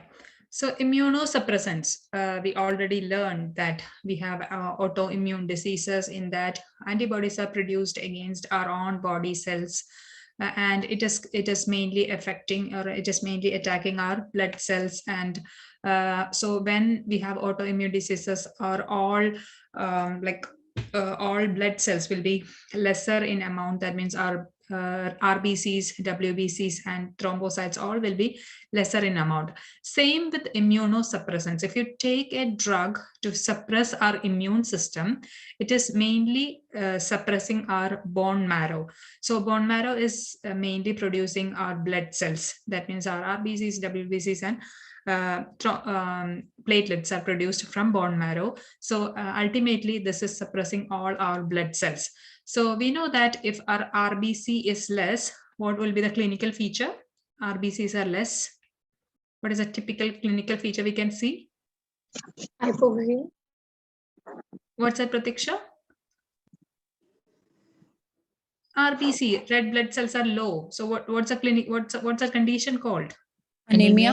Anemia. The patient, like if your RBCs are less, it is anemia. If our WBCs are less, then Neutropenia.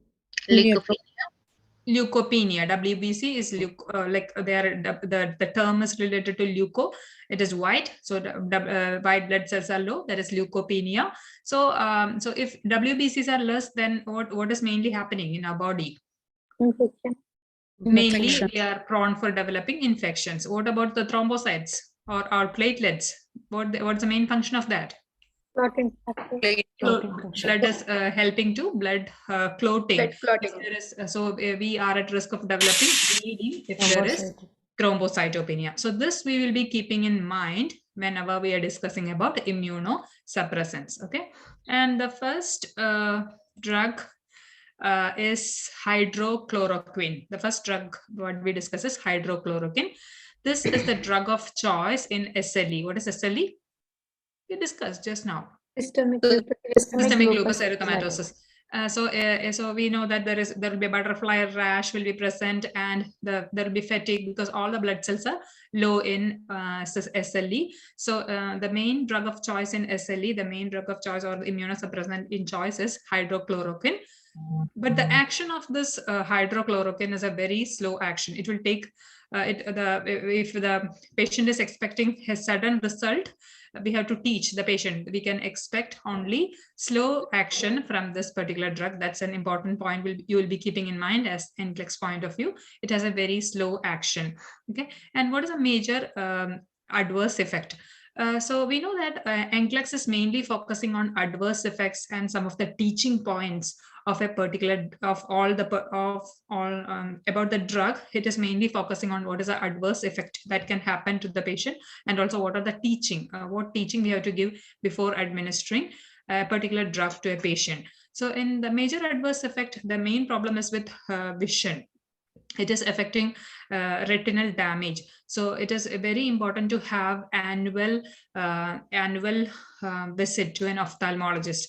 And it is very specifically, NCLEX is saying that if the patient is on hydrochloroquine, he or she has to make a visit at least every 6 to 12 months. If there is an option of beyond 12 months, beyond an year, then that is not a correct option. Okay, so with hydrochloroquine, you have to keep in mind that every yearly at least the patient has to make a visit to the ophthalmologist. And some cases we have allergic reactions. We have learned that the patient has to wear a bracelet. In this case, the patient doesn't have to wear a bracelet. Some of the they may add some extra points, like the patient should not expose to the patient has to take calcium and vitamin D, otherwise it can cause osteoporosis. So these are some tricky options they can add, but with hydrochloroquine, the main points you'll be keeping in mind that it has a slow action, and the vision is the main fact that the visual problems are the main adverse effect of hydrochloroquine. Okay, and this is mainly indicated for SLE. The next drug of choice is methotrexate. Methotrexate is a drug that NCLEX likes a lot. I can expect a few questions from methotrexate. So main indication is this is an immunosuppressant. So rheumatoid arthritis, we know that it is mainly affecting our joints. So drug of choice is methotrexate. And another autoimmune disease is psoriasis. So that is under skin conditions, we are learning psoriasis. So I didn't cover that in immune disorders. So that is also an immune disorder. In that, methotrexate is the drug of choice. And most of the cancer, methotrexate is a drug of choice because it is affecting or it is killing the new cancer cells. Mode of action. It stops the folic acid metabolism, so that the cells are having the cells for multiplication, folic acid metabolism is taking place.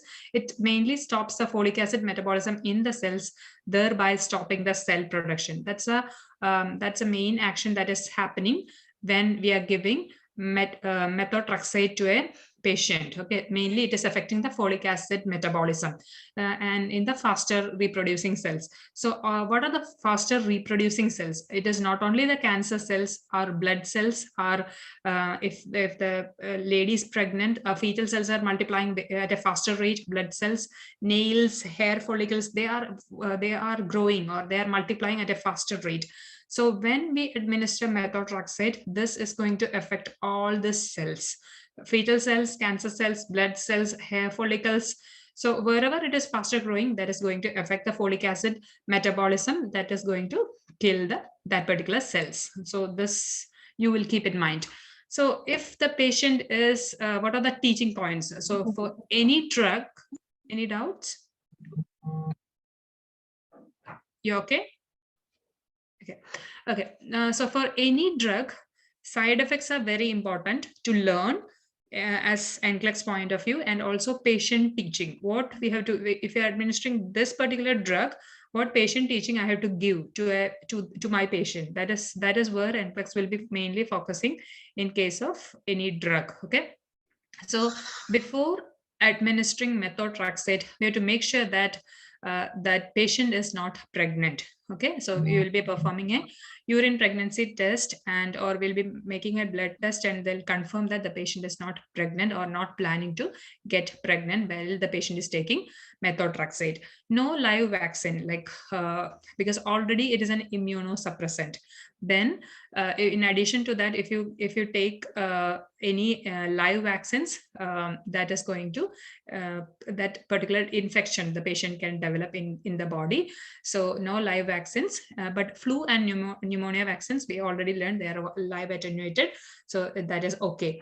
No razors, no harsh toothbrush. So why it is so? No razors and no harsh toothbrush. What will be the rationale? Avoid bleeding. Chances of bleeding. Chances of bleeding is high. The patient is on, and methotrexate, so that can cause thrombocytopenia. So no razors. Avoid crowd and fresh flower. In case of methotrexate, Patient is immunocompromised. He will get patients are easily infected. immunocompromised. So any drug, any category that we learn, like hydrochloroquine or whether it is methotrexate, whatever we are learning under chemotherapy and under immunosuppressants, this is a common rule. No razors, no crowd, no fresh flower. And the third point is report a temperature above 38. Anything above 38 is not that great, that you will remember. 38 above is not that great. Okay, so if it is 38 and above, so that means the patient is having an infection, and already the patient's WBC level is low, so we have to report that immediately to the healthcare provider. The report petechia, purpura, melena. What is melena? Blood in stool. Blood in the stool. And hematemesis? Blood in vomiting. Blood in vomiting. Blood in vomiting. Blood in vomiting and bleeding gums. That has to be reported immediately, because there is a huge risk of bleeding. The patient is having thrombocytopenia. So this key points you'll be keeping in mind when you administer or when you teach about methotrexate. I have a question. Yes. For that fresh flowers,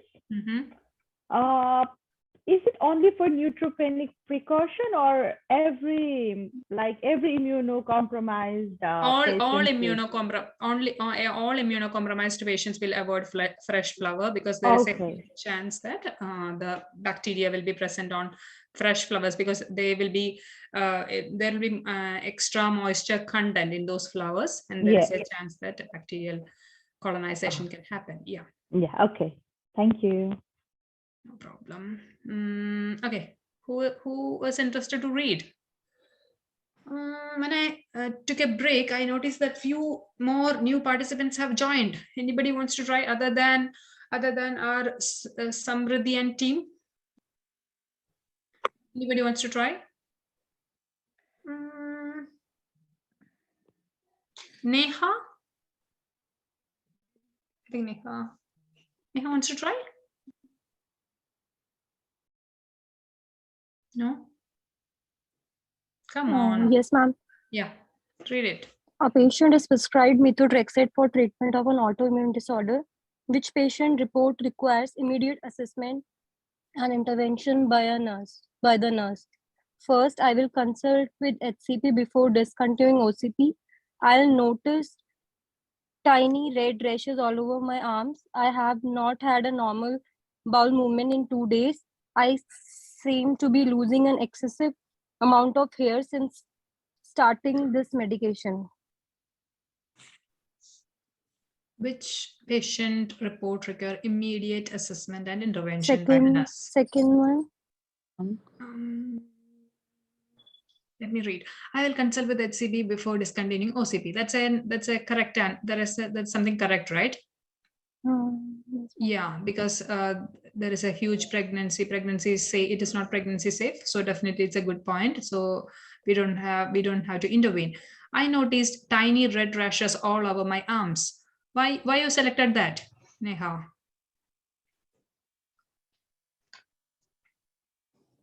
You're right. Bleeding problem. Yeah, there is a huge risk there's of a bleeding. bleeding. The patient is on methotrexate, and the Yeah, patient there will be chances of rashes and thrombocytopenic patient. So there are tiny Yes, red sir. rashes there that indicates there is a huge risk of bleeding. Yes. What about the third option? Why you didn't select? It's not need an immediate intervention. Not need an immediate intervention. Good rationale. And fourth option? I think it's expected. No. It's expected, right? Because this methotrexate can affect all the faster growing cells. Our hair is a faster growing cell, hair follicles. So that's because of that. That's an expected finding with the methotrexate. So we don't have to intervene. Yes. Next, we are going to discuss about tumor necrotizing factor inhibitors. So so the examples are infliximab and adalimumab. Okay, so ending with mab, and an exception is etanercept. I don't know how to pronounce that. Okay, so these are tumor necrotizing factor inhibitors. If you get a question from this category of drug, so these are the important drugs that can come up, or NCLEX frequently asked these 3 drugs from tumor necrotizing factors. The main patient teaching points are, so as you all know that. Excuse me, ma'am. Yeah. Please show previous slide.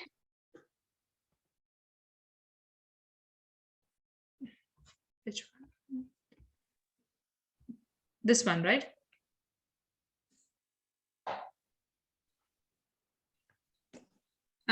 Harmit, you're asking for this, right? Yes, ma'am. Yes. Yeah.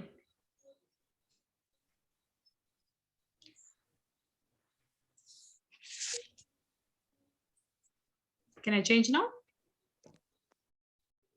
Yes. Okay. You can. So, patient teaching. So basically, we'll be keeping in mind these are something which is going to destroy our RBC, WBC, and platelet. So patient teaching points will be almost the same. Fever over 38 degree, I mean a fever or a temperature over 38 degrees Celsius or 100.3 degree Fahrenheit, that has to be reported immediately. And like these are immunosuppressants.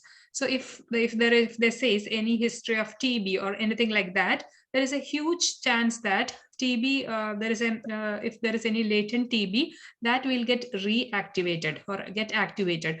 So if there is any drug, if they are talking about in NCLEX, if they are talking about any of these drugs plus TB, then you have to keep in mind that there is a huge chance that they will activate TB because of the immunosuppressed condition of the patient. Okay. And a negative TB test is mandatory before the therapy, and yearly we have to check, because already the patient is immunocompromised and there is a huge risk that the patient can get TB infection. Yearly flu vaccine is important because these are live attenuated and this will keep them away from getting infected with flu. Avoid crowd and sick people. I hope you know the rationale why we are avoiding crowd and sick people. And avoid when any current infection is present. So already immunocompromised and you do not want to give further infection or to get worsen the condition. So if there is any current infection, better not to administer all these drugs. Okay. Some of the lab values expected in if we are administering tumor necrotizing factor is elevated WBC because in case of tumor necrotizing factor, there will be slight elevation in WBC and slightly elevated C-reactive protein, because there is some inflammatory reaction will be happening with tumor necrotizing factor. So this is specifically for tumor necrotizing factor drugs. There will be slight elevation in WBC and elevated C-reactive protein can be seen. Okay, but generally it will be an immuno compromised condition, but lab values will show a slight elevated WBC level. Okay, next is cyclosporin. Cyclosporin is an NCLEX likes cyclosporin a lot. It is a main drug of choice in case of organ transplantation. So to prevent organ rejection, after organ transplantation, to prevent the organ rejection, mostly patients are administered with cyclosporin. It is also administered in case of rheumatoid arthritis. We know that it's an autoimmune condition that is affecting the joints, and inflammatory bowel disease, that is an autoimmune disease that is affecting your bowel, or that will cause frequent diarrhea and gastric irritation. So key points if you're administering cyclosporin, key points or teaching points include: check the WBC and platelet level, because even this will reduce the amount of WBC and platelet in the body. If there is a low WBC below 4,000, there is a huge risk that that's a condition called agranulocytosis, and there is a huge risk of infection. So we have to monitor the level of WBC in the body, monitor for bleeding, because platelet count will be very low. So any rashes or any slight bleeding or any slight wound, so that has to be monitored for bleeding because of the huge risk of thrombocytopenia.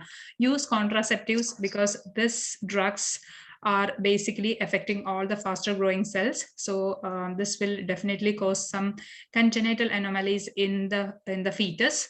What are congenital anomalies? You know that, right? By birth defect, or birth defects can caused by this type of drugs. So use a contraceptive measure. So these are the teaching points we'll be keeping in mind before we go for any cyclosporin related drugs. Key NCLEX points: with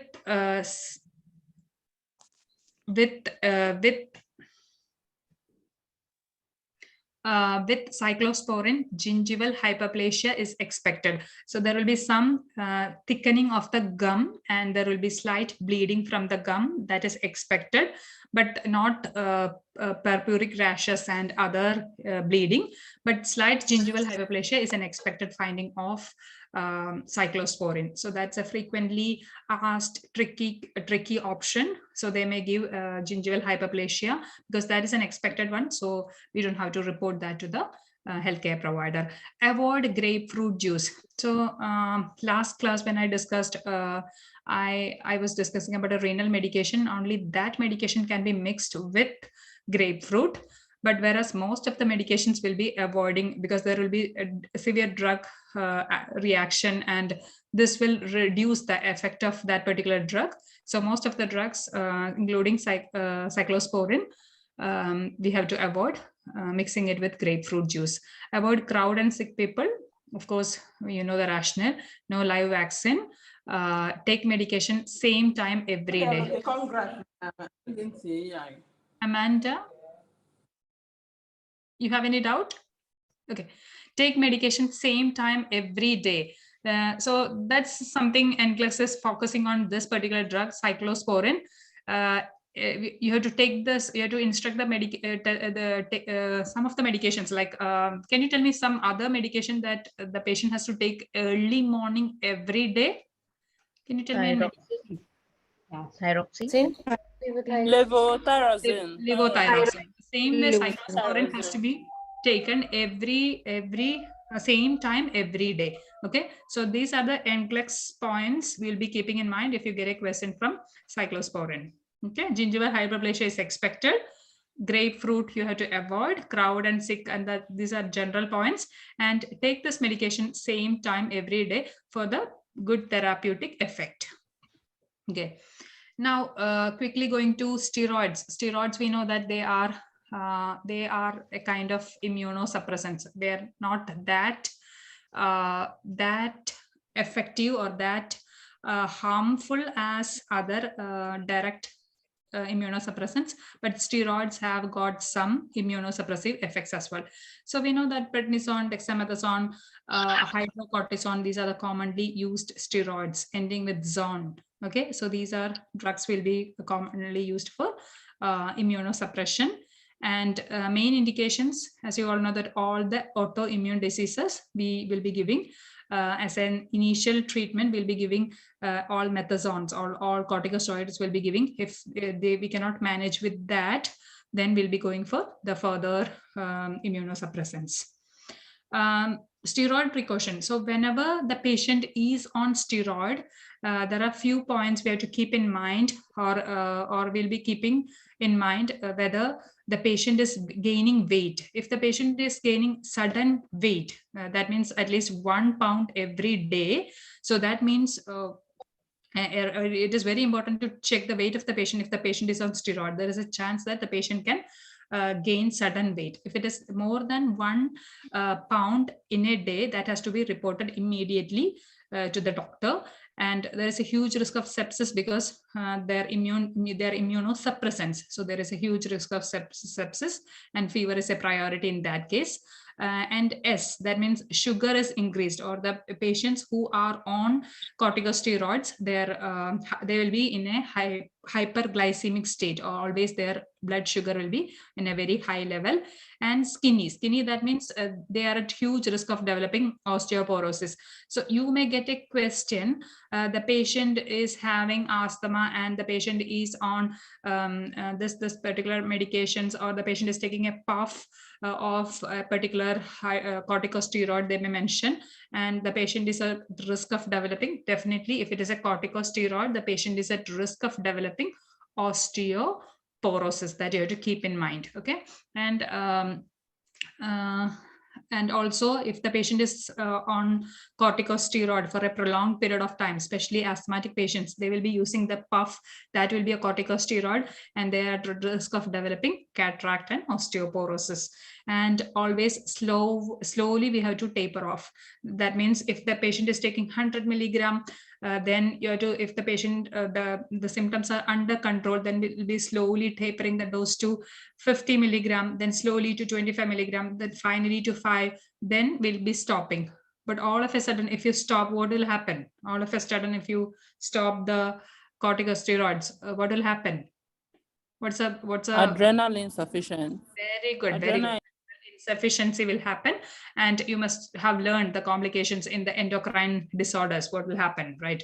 So slowly always taper off the dose with corticosteroids. Okay. And if the patient is under stress, or if the patient is undergoing any surgery, so that's a time you have to always keep in mind, and we have to inform the doctor to increase the dose of corticosteroids. Okay, so these are some of the points we'll be keeping in mind if you get a question from steroid.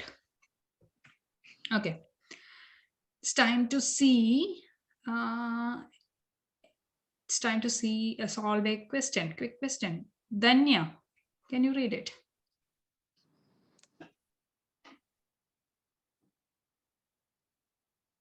Yes, Danya Joseph, yeah.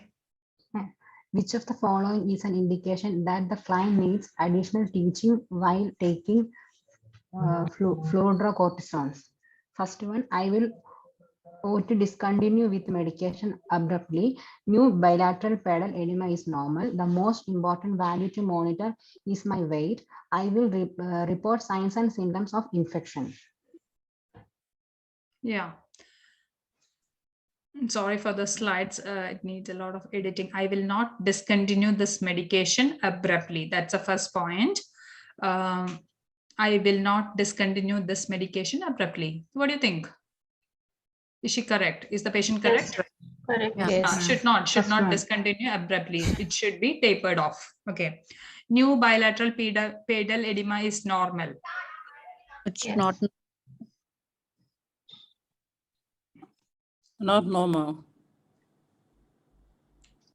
New bilateral pedal edema is normal. So that That you're agreeing with that or not?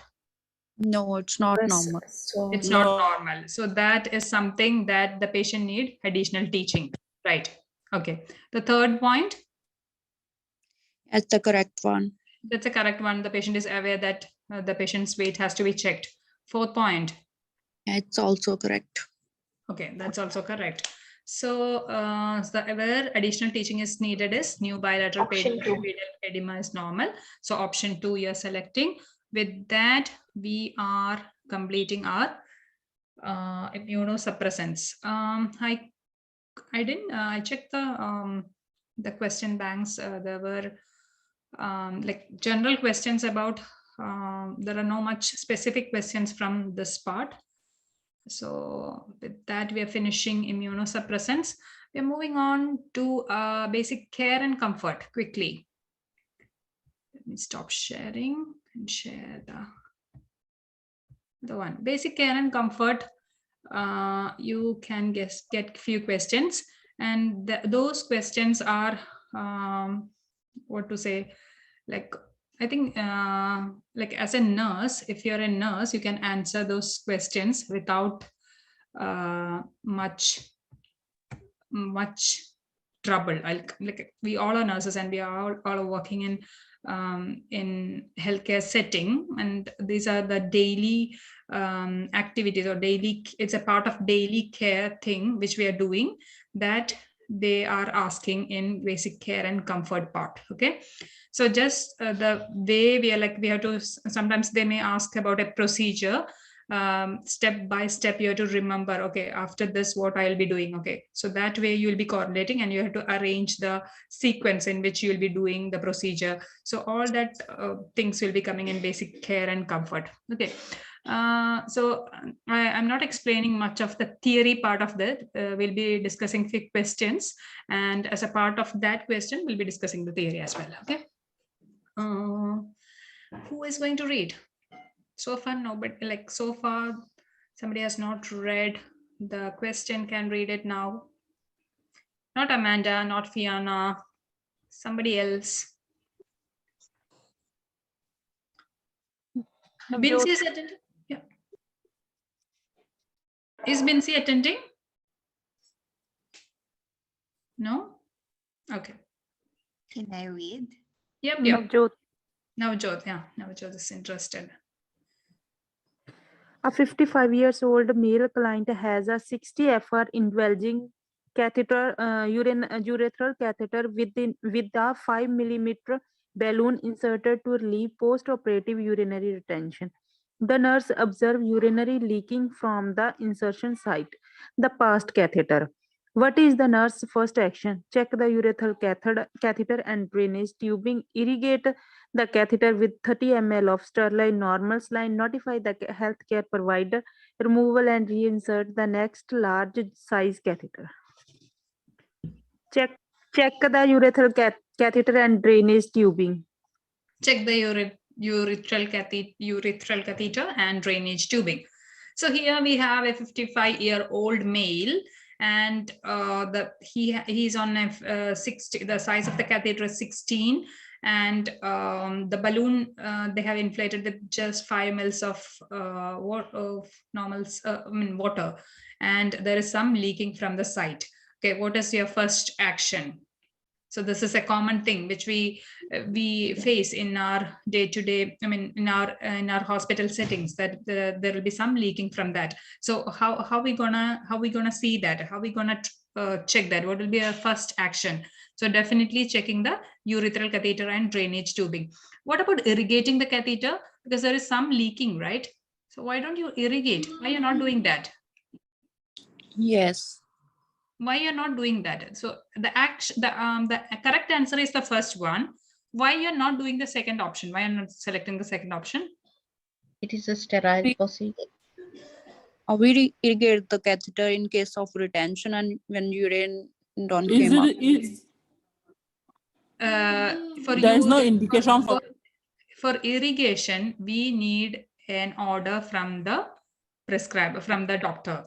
We cannot go and irrigate because though we are instilling normal saline, there is a chance that if there is any pus which is obstructing, which while irrigating, we can push that pus or we can any sediments to the bladder, and that can cause bladder infection. So if there is any obstruction in the urethra, if you're irrigating so we are not irrigating unless it is indicated or said by the prescriber, healthcare provider. Notify the healthcare provider, or you're not doing that option. Before notifying notifying how we can manage that we have to do, then we'll be notifying the healthcare provider. What about the last option, fourth option? We need orders for this as well. Yeah, this is male catheterization. Definitely we need order, and this is not in our scope. So the correct option is, the correct option is check the urethral catheter and drainage tubing. Okay. Yeah. Next question. Can you read it? Is it very small? Letters are very small. No, it's okay. Yeah. Who will read it? Annie? Is Annie attending?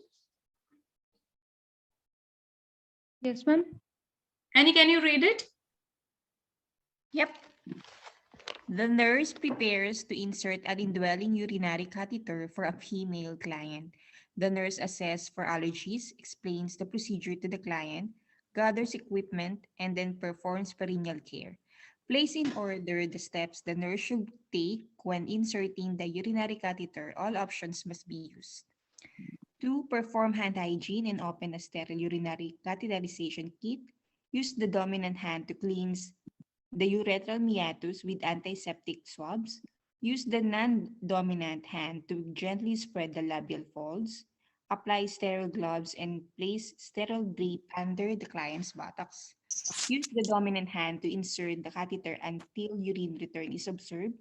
Use the dominant hand to cleanse the labial folds with antiseptic swabs. Yes. In which order you are going to do it? So this is what I said. In basic care and comfort, they'll be giving you a procedure. In which order you will be doing the procedure, you have to imagine and you have to answer. First is number 2. Perform hand hygiene. Yes, I'm doing hand hygiene, and I will open a sterile urinary catheterization kit. Yes. And number 1. And then you are going to wear a sterile glove. Yes, and place a sterile drape under the client's buttock, right? Yes. And then number 4. Option 4. Next. Oh, number 6. And then 4. Okay, so 2, then 1, then 4, then 6, right? Yes, 6. 4. 6. Then what are you doing? And then number 3. Then after 6, I think you have to go for number 3. 3. Yeah, because you have to clean the labia first. Oh yeah. Then you will go for cleaning of the urethral. The urethral meatus. Okay, first you will be separating the labial folds. Then you'll be cleaning the labia. Then you'll be cleaning the urethral meatus in a single stroke. Then you will be inserting the catheter. Number 5. So in which order? 2, 1, 3, 2, 1, 6. 2, 1, 6. 3, 1, 6, 3, 4, 5. 4 and 5. Yeah. 5. Apply sterile glove. Then use a dominant hand to gently spread the labial fold. Use a dominant hand to cleanse the labial fold. Then cleanse the urethral meatus. Then insert the catheter. I think we are right? Yeah. Okay. Next one. You must have seen this procedure if you worked in ICU or some advanced settings, that how to perform endotracheal suctioning, right? So endotracheal suctioning is a skill performed to remove the pulmonary secretions and maintain airway patency of the client. And this is something, this is a procedure, when we do it, we'll feel so satisfied because the patients will be having secretions. They cannot spit it out. But if you clear that, if you give a suction, you'll be feeling so satisfied. So NCLEX is so so very particular about this particular procedure, how you do an endotracheal suctioning. Okay, so the technique of suctioning, if you're not doing a proper technique, if you're not using a proper technique, then that can cause complications like collapse of the alveoli or introduction of infections and all that. So technique is very important. So as per CDC, how you perform endotracheal suctioning is like this, and then the NCLEX is mainly focusing on how you do it. Okay, to reduce the risk of complications and injury during endotracheal suctioning, the nurse should first pre-oxygenate the area, like there will be tracheostomy, and you have to pre-oxygenate that with 100% oxygen and allow for reoxygenation period between the suction passes. Okay, then suction only while withdrawing the catheter from the airway. So we know that, so we'll be using a Y section catheter, and there will be an opening there. So we'll be holding that particular suction. So if you want to apply suction, you will be if you cover that, there is no suction. If you while inserting, you will be inserting it gently, and suction you will be applying only when you will take out the catheter. Okay, and use sterile technique throughout the suctioning, and you have to make sure that the suctioning procedure, you're doing it for less than 10 seconds on each. Whenever you're inserting the catheter, you're doing it in just less than 10 seconds and you're taking it out. Okay, so that is about endotracheal suctioning procedure. Okay, so with that, we are going to a question. Pratiksha, can you read it? The nurse is performing open endotracheal suctioning for a client with a tracheostomy tube. Which of the following actions by the nurse are appropriate? Select all that apply. Administers 100% oxygen prior to suctioning the client. Apply suction while withdrawing the catheter from the airway. Install sterile normal saline into the tracheostomy prior to suctioning. Limit suctioning to 20 seconds during each suction pass. Use sterile gloves and technique throughout the procedure. Number 1, administer 100% oxygen prior to suctioning the client is correct. And apply suction while withdrawing the catheter from the airway, correct. Use sterile gloves and technique throughout the procedure, correct. Correct. Okay. What happens if you do the section more than 10 seconds? Reoxygenation is that will cause collapse of the alveoli. So we are not doing that. And you must have this is an old practice. Actually, we'll be putting some saline into, then we'll be doing the suction. You must have seen that if you have I don't know whether you have seen that practice, but that's an old practice. We'll be putting some solution into some normal saline into that, then we'll be doing the suctioning. So if that is no more existing, because if you're instilling saline, what will happen, that we are actually introducing infection from the upper upper airway to the lower respiratory tract. So this because of this reason, we are not using this particular third technique, and there is a huge risk of infection. So third and fourth we are not using now. It is less than 10 seconds, and no more we are using any solutions to go into the tube. Okay, so this is so the answer is 1, 2, and 5. Okay, next question.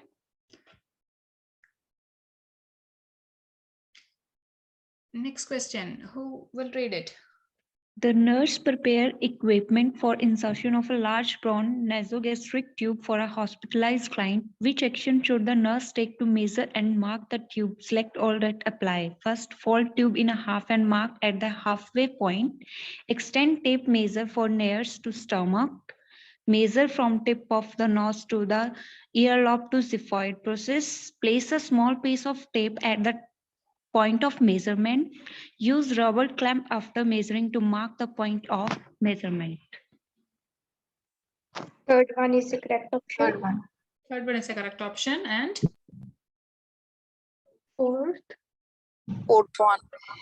fourth one is also correct option. So after measuring from the tip of the nose till the earlobe, from there till the xiphoid process, will be measuring the length.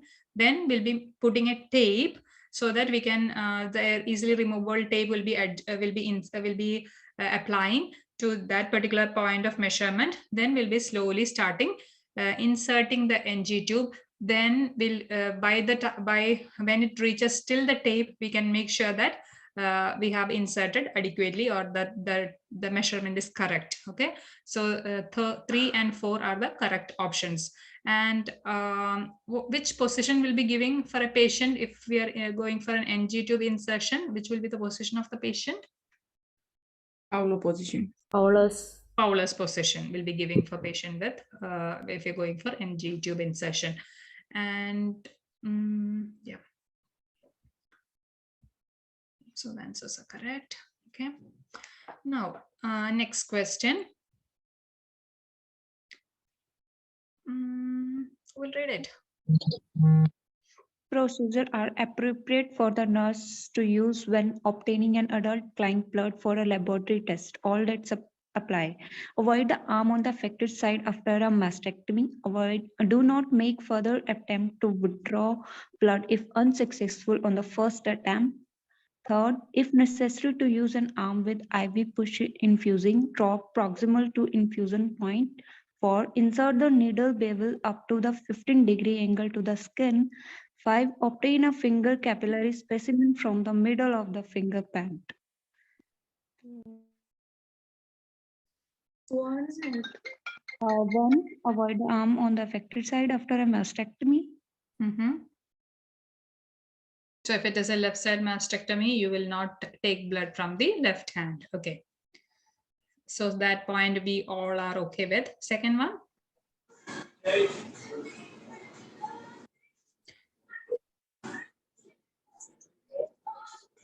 So if you cannot take the blood in the first and second attempt, whether you'll try it again? No. No. You should not.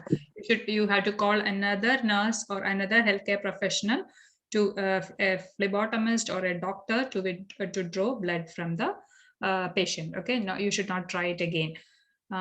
So the first option is correct. Second option is also correct. Third one.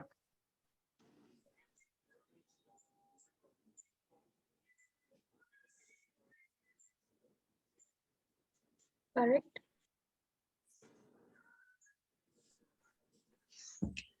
So if I say read it again, then you'll say no. Otherwise it is okay.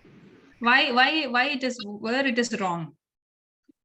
Because it has IV cannula, IV infusion in that hand.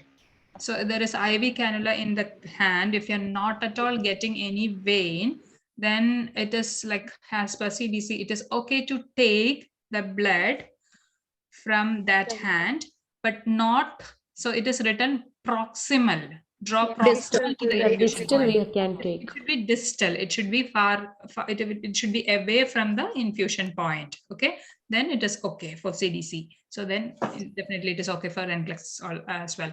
Okay, now fourth one. No. Not 15 degree. Not 15 degree. No, it's 15 degree. I think it's intradermal. 15 degrees. It's 15 degrees. It's 15 degrees, 15 to 30 degree. 15 to 30 degree is the angle of insertion for withdrawing blood. Okay, 15 to 30 degree is an acceptable angle for withdrawing blood. So 15 degree. If it is less than 15, we want. If it is more than 30, we want. So between 15 to 30, this is an acceptable angle for taking blood or withdrawing blood. And that's a perfect angle. Okay. Fifth one. No. Why?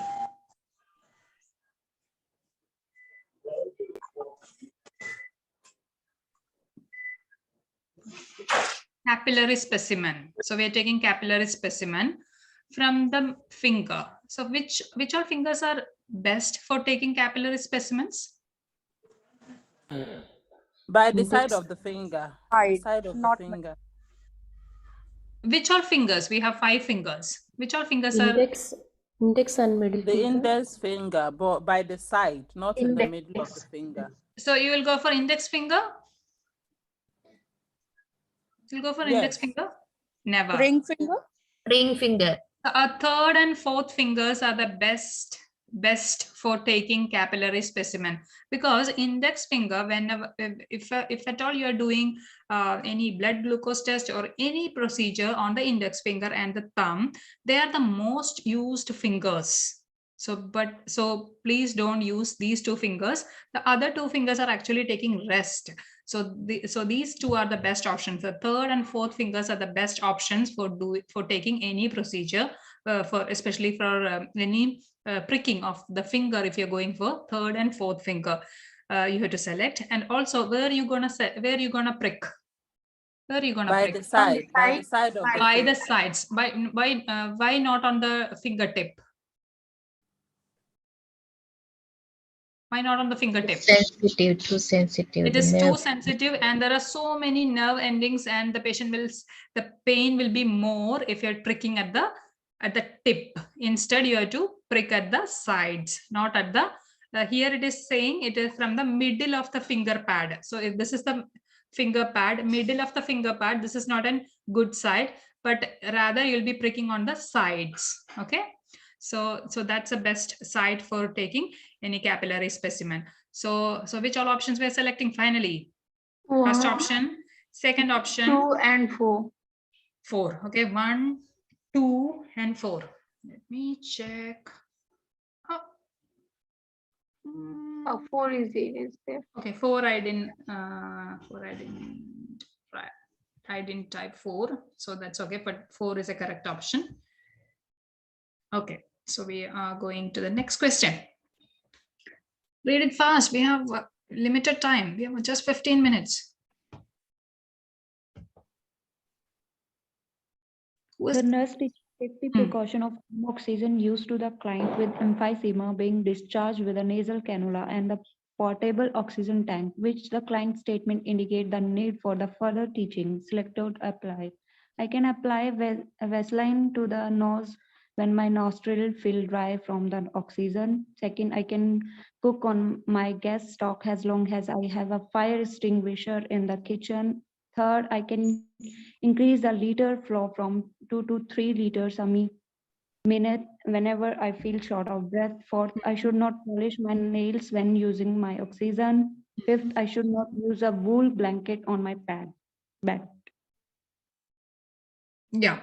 So here the nurse is teaching some safety precautions to a patient who is getting discharged, but the patient is having emphysema. So we are sending the patient with a nasal cannula and a portable oxygen tank. Okay, so you can go home, but you should not do this. Okay, so we are teaching the patient here. So first option. Yes. You shouldn't use it. You shouldn't use right. You should not apply Vaseline. Vaseline, there is a huge risk of getting it inflamed. Like that is not water-based. Only water-based lubricants can be used here, not Vaseline. Vaseline, if you read the instructions of Vaseline, it is clearly written on the Vaseline itself. So you should not apply Vaseline to the nose if you are using an oxygen. Oxygen itself will not burn, or it will not produce fire, but it is combustible.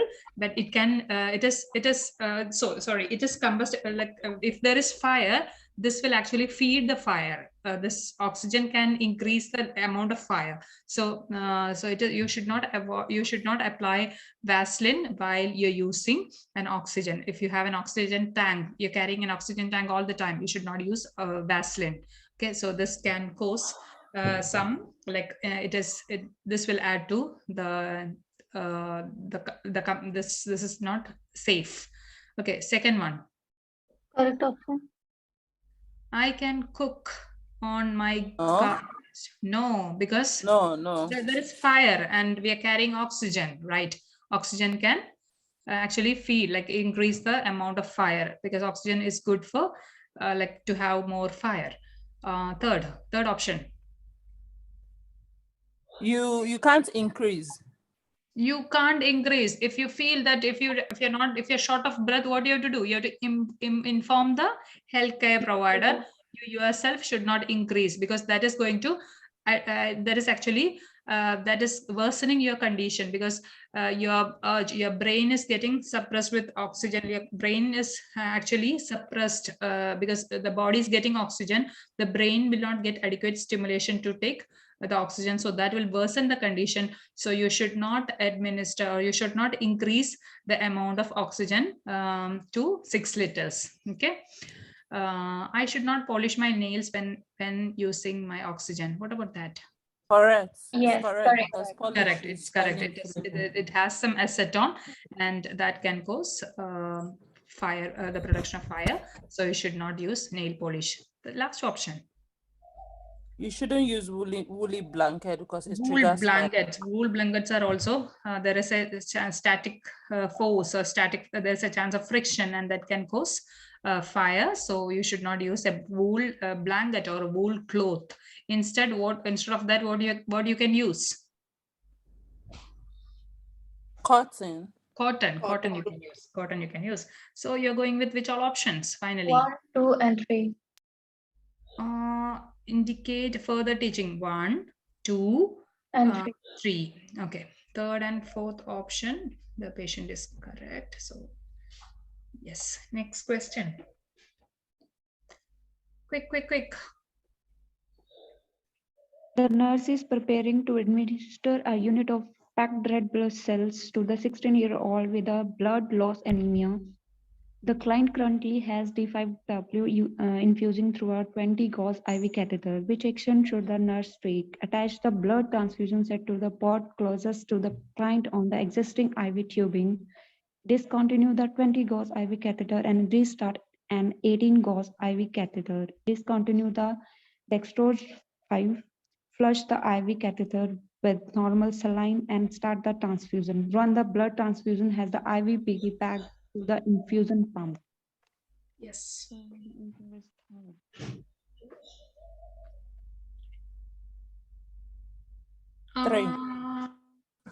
Option is 3.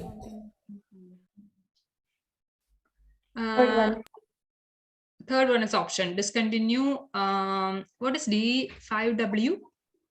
Dextrose, 5% dextrose.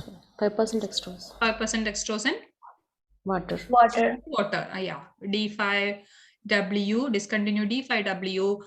What's wrong if D5? If you're mixing that with D5, there is already D5W is going on, and the cannula is flushed. And what's wrong if you're connecting that to a blood? What will happen?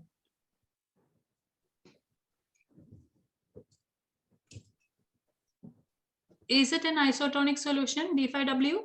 No. No, it's not an D5W is not an isotonic solution, whereas normal saline is an isotonic solution.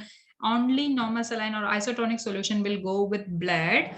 Otherwise, this will cause precipitation of RBCs and other issues. So D5W, we have to discontinue. We have to flush the line with normal saline.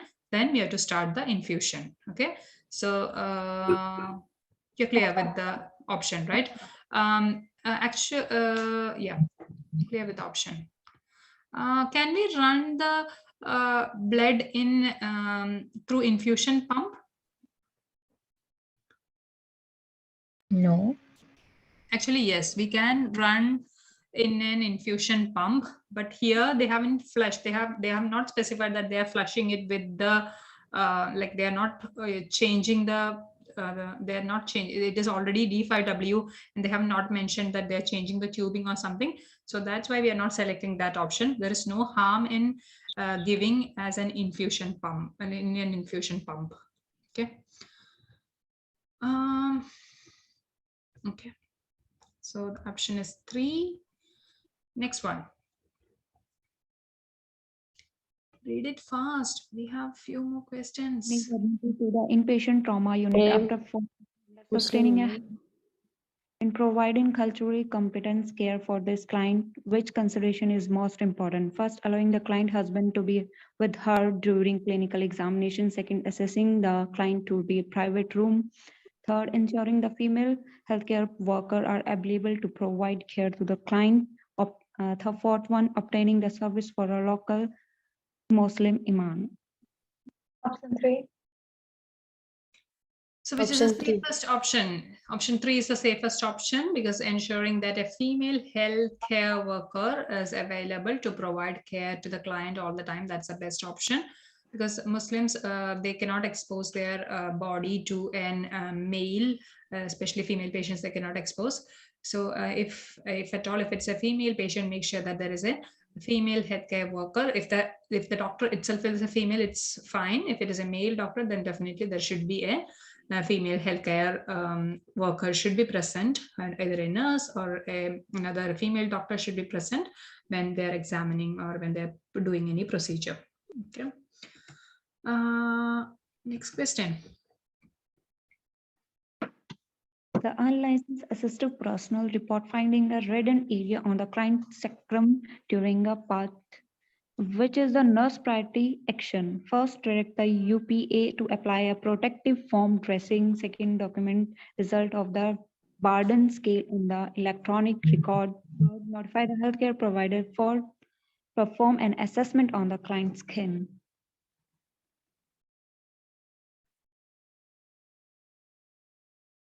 Okay, so what you will be doing here?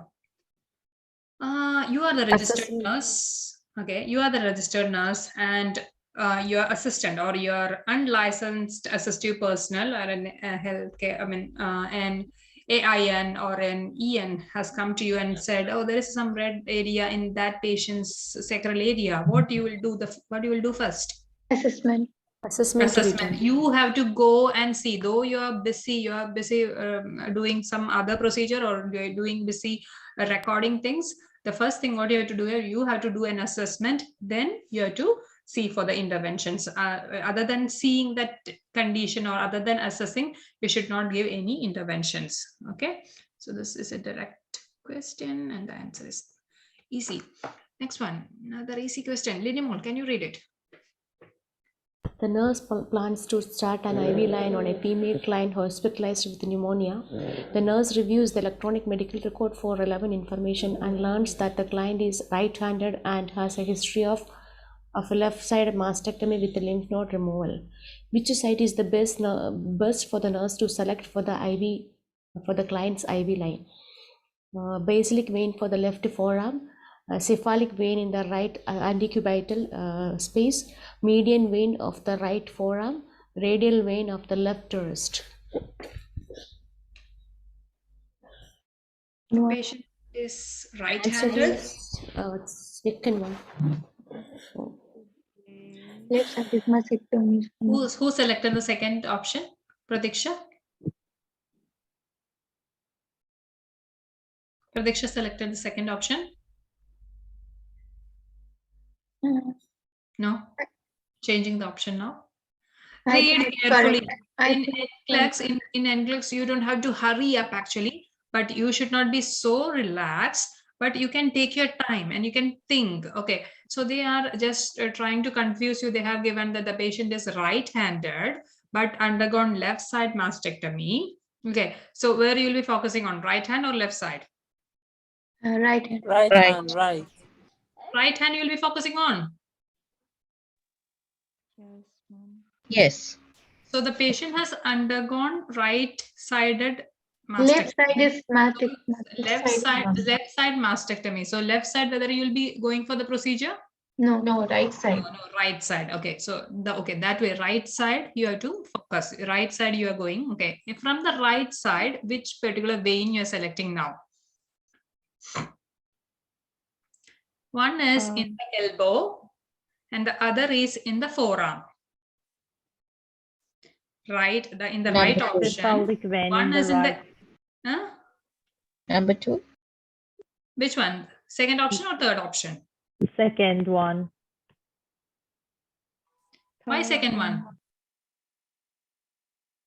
Why second one? It's in the antecubital space, right? Antecubital space is where? Antecubital space. So you should not use antecubital space. This is like if it is here, you should not use, because this is a joint, and you should not use that particular vein. Okay, instead you have to you have to use the vein which is in the forearm. Okay, vein wherever there is in the forearm, that you have to use. Okay, so right hand you are selecting, but you are not selecting the antecubital space. You're selecting the median vein of the right forearm. Got the answer? Yes.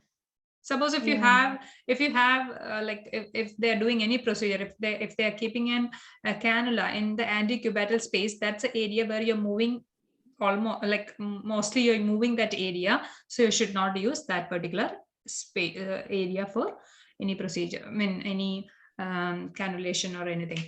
Next one. Next option.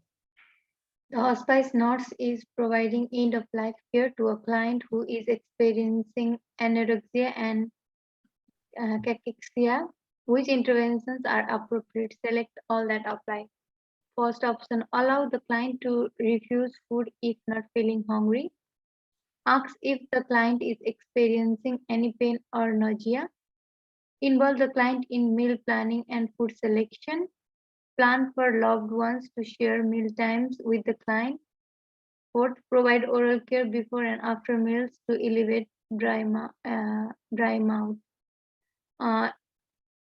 Answer second, ask if the client is experiencing any pain or nausea. Yes.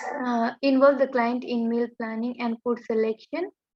And plan for loved one to share meal times with the client. These are the correct options. Okay, so here the patient is in end of life care, and patients who are about to die, like they are in that stage. The patient has the right to refuse the food.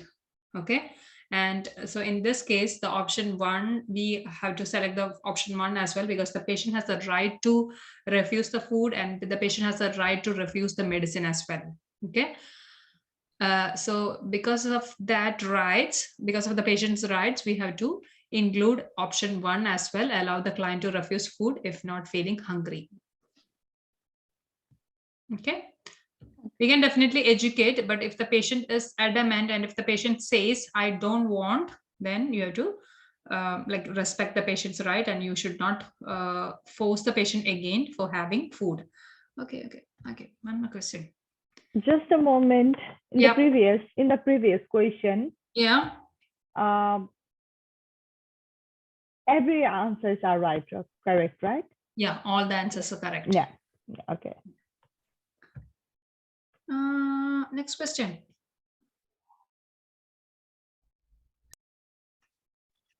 A home health nurse is visiting a 72-year-old client who has coronary artery bypass graft surgery 2 weeks ago. The client reports being forgetful and becoming teary easily.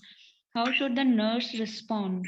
First, don't worry, you will feel better in a few weeks. Second, how well are you sleeping at night? Third, these symptoms can be common after major surgery. It will take 2 to 4 weeks to completely heal and start to feel normal again. Four, you may be experiencing depression. I will call the provider and see if we can get a prescription for an antidepressant. 72-year-old man who had undergone a bypass surgery 2 weeks ago, and the client is saying forgetful and like easily getting tears, like easily getting sad, then how you should respond?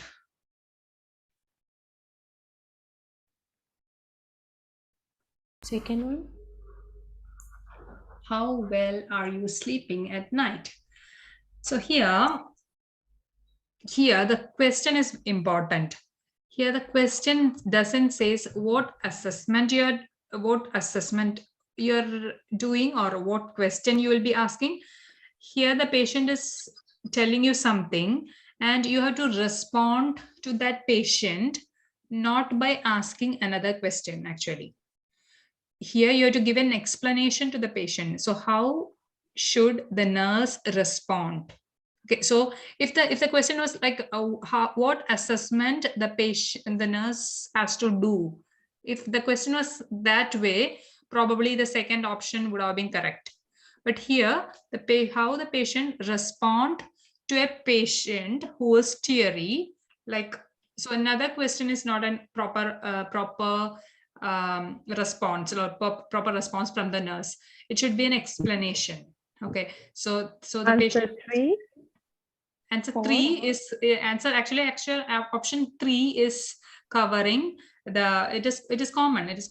Those who are undergoing major surgeries, they will feel a bit low after the surgery. They may be feeling a bit low and forgetful, but that is common, and that they'll be coming back to their normals to their normal state after few weeks. Okay, so that explanation will be like that will be a comforting response from the nurse. Whereas the first response, don't worry, you'll be better in few weeks, like you're not explaining why it is so, or is it common, like you're not giving don't worry. So don't worry options, if there is a don't worry option, never select that, because that is always a wrong option. And how well are you sleeping at night? That's another assessment. Or if the question was focusing on an assessment part, that you would have selected that. But here the patient's nurse's response they are asking, so we are selecting the third option. Okay, then you are not a healthcare provider, or you are not a psychologist, or you are not a psychiatrist to decide the patient is experiencing depression. You cannot give a conclusive statement. So that's why we are not selecting the fourth option. Okay, next question. I have three questions more. Is that okay if we continue, or if you want to leave? Yeah, continue. Okay. We'll finish that. Yeah. Which of these are correct? Nursing action related to client positioning selected or apply. Position client in a high Fowler for a paracentesis related to end stage cirrhosis. Second position client on left side after liver biopsy. Third position can on side with head, back, and knee flex after lumbar puncture. Fourth position client Tenderberg on left side if air embolism is suspected. Fifth position client with the arm raised above head for chest tube placement. Yeah. Which are the correct positions, right? Which are the correct positions? First one, the patient has to undergo abdominal paracentesis. So Fowler's position, what do you think? The patient can sit, and the healthcare provider can take out the fluid from the abdomen. What do you think? Yes. It's correct. It's okay. It's a correct position. Yeah. Second option. Right side instead of right left. side after liver biopsy. If it was biopsy. right side, that would have been a correct option. But now it's a wrong because the liver is in the right side, right? So after the procedure, to compress, to reduce bleeding, we have to place the client on the right side. Okay. Third option. No. If they have mentioned instead of after lumbar puncture, if they have mentioned during lumbar puncture, this is the correct position. But now it is after lumbar puncture. Which position will be good? supine position or the any particular position provided by the prescribed by the healthcare provider. Position client in Trendelenburg on left side if air embolism is suspected. No. Correct. Correct. Correct. It's a correct thing because the air emboli can easily reach the right side of the heart. Then it is easy for the procedure. So we always prefer left side Trendelenburg position for patient if the patient is having an air embolism. Last option. Arm raised above head for chest tube placement. True. True, it's correct. It's correct. So which all options we are selecting? 1, 1, 4, and 1, 3, and 4, 5. and 5. 1, 4, and 5. Yes. 1, 4, and 5. Next question. When assessing the client's pain level, what will the nurse determine is the most reliable indicator of the pain? Yeah. Client's ethnic background, client's report of symptoms, client's vital sign, extent of client's injury. Yes. Which is a most reliable indicator. We have something called pain scale. Yeah, then in that we are asking patient.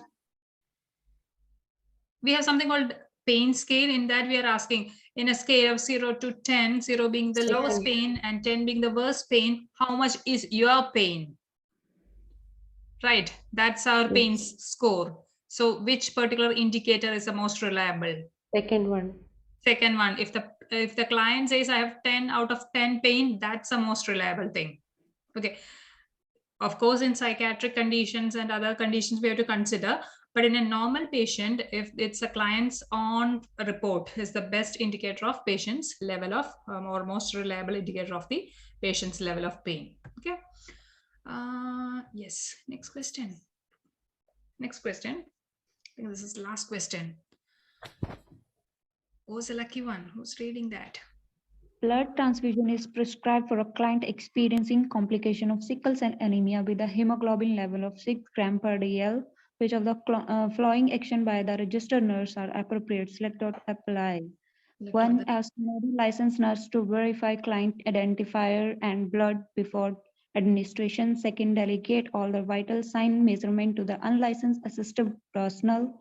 3. Prepare O negative blood for an A positive client. 4. Transfuses the blood over a 6-hour period of time. 5. Uses filter tubing with normal saline.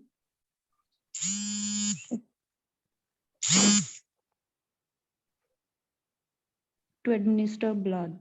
Yeah, the blood transfusion is prescribed for a client for anemia and HB is just 6. And nurse is going to do a blood transfusion. Which all are actions she has to do? Which all actions are perfect for the nurse? Option 1. Action 1, ask another licensed or registered nurse, not any EN, not any AIN. It should be a registered nurse. She has to verify. If registered nurse is not there, a healthcare provider has to verify all the patient details are correct. Okay, then we'll be starting administration. Then option 3. Option 3, prepare O negative blood for an AB positive client. There is no harm because AB is a universal AB is a universal recipient and O is a universal donor. Definitely they can take that blood. 4th one. No, it should be within 2 hours. It should be within 4 hours. 4 hours. Otherwise, what will happen? There will be bacterial growth. So within 4 hours, maximum within 4 hours, we have to complete the blood transfusion procedure. Okay. Now, next one. Number 5. Yes. That's correct. You have to use a filtered tubing with normal saline to administer blood. Okay. What about second one, ma'am? No. It is they are mentioning unlicensed assistive personnel. So or vital signs. That vital signs when we have to take the vital signs of a patient, if we are going before for a blood transfusion, before starting every 15 minutes. After every 15 minutes for the first 1 hour, then hourly.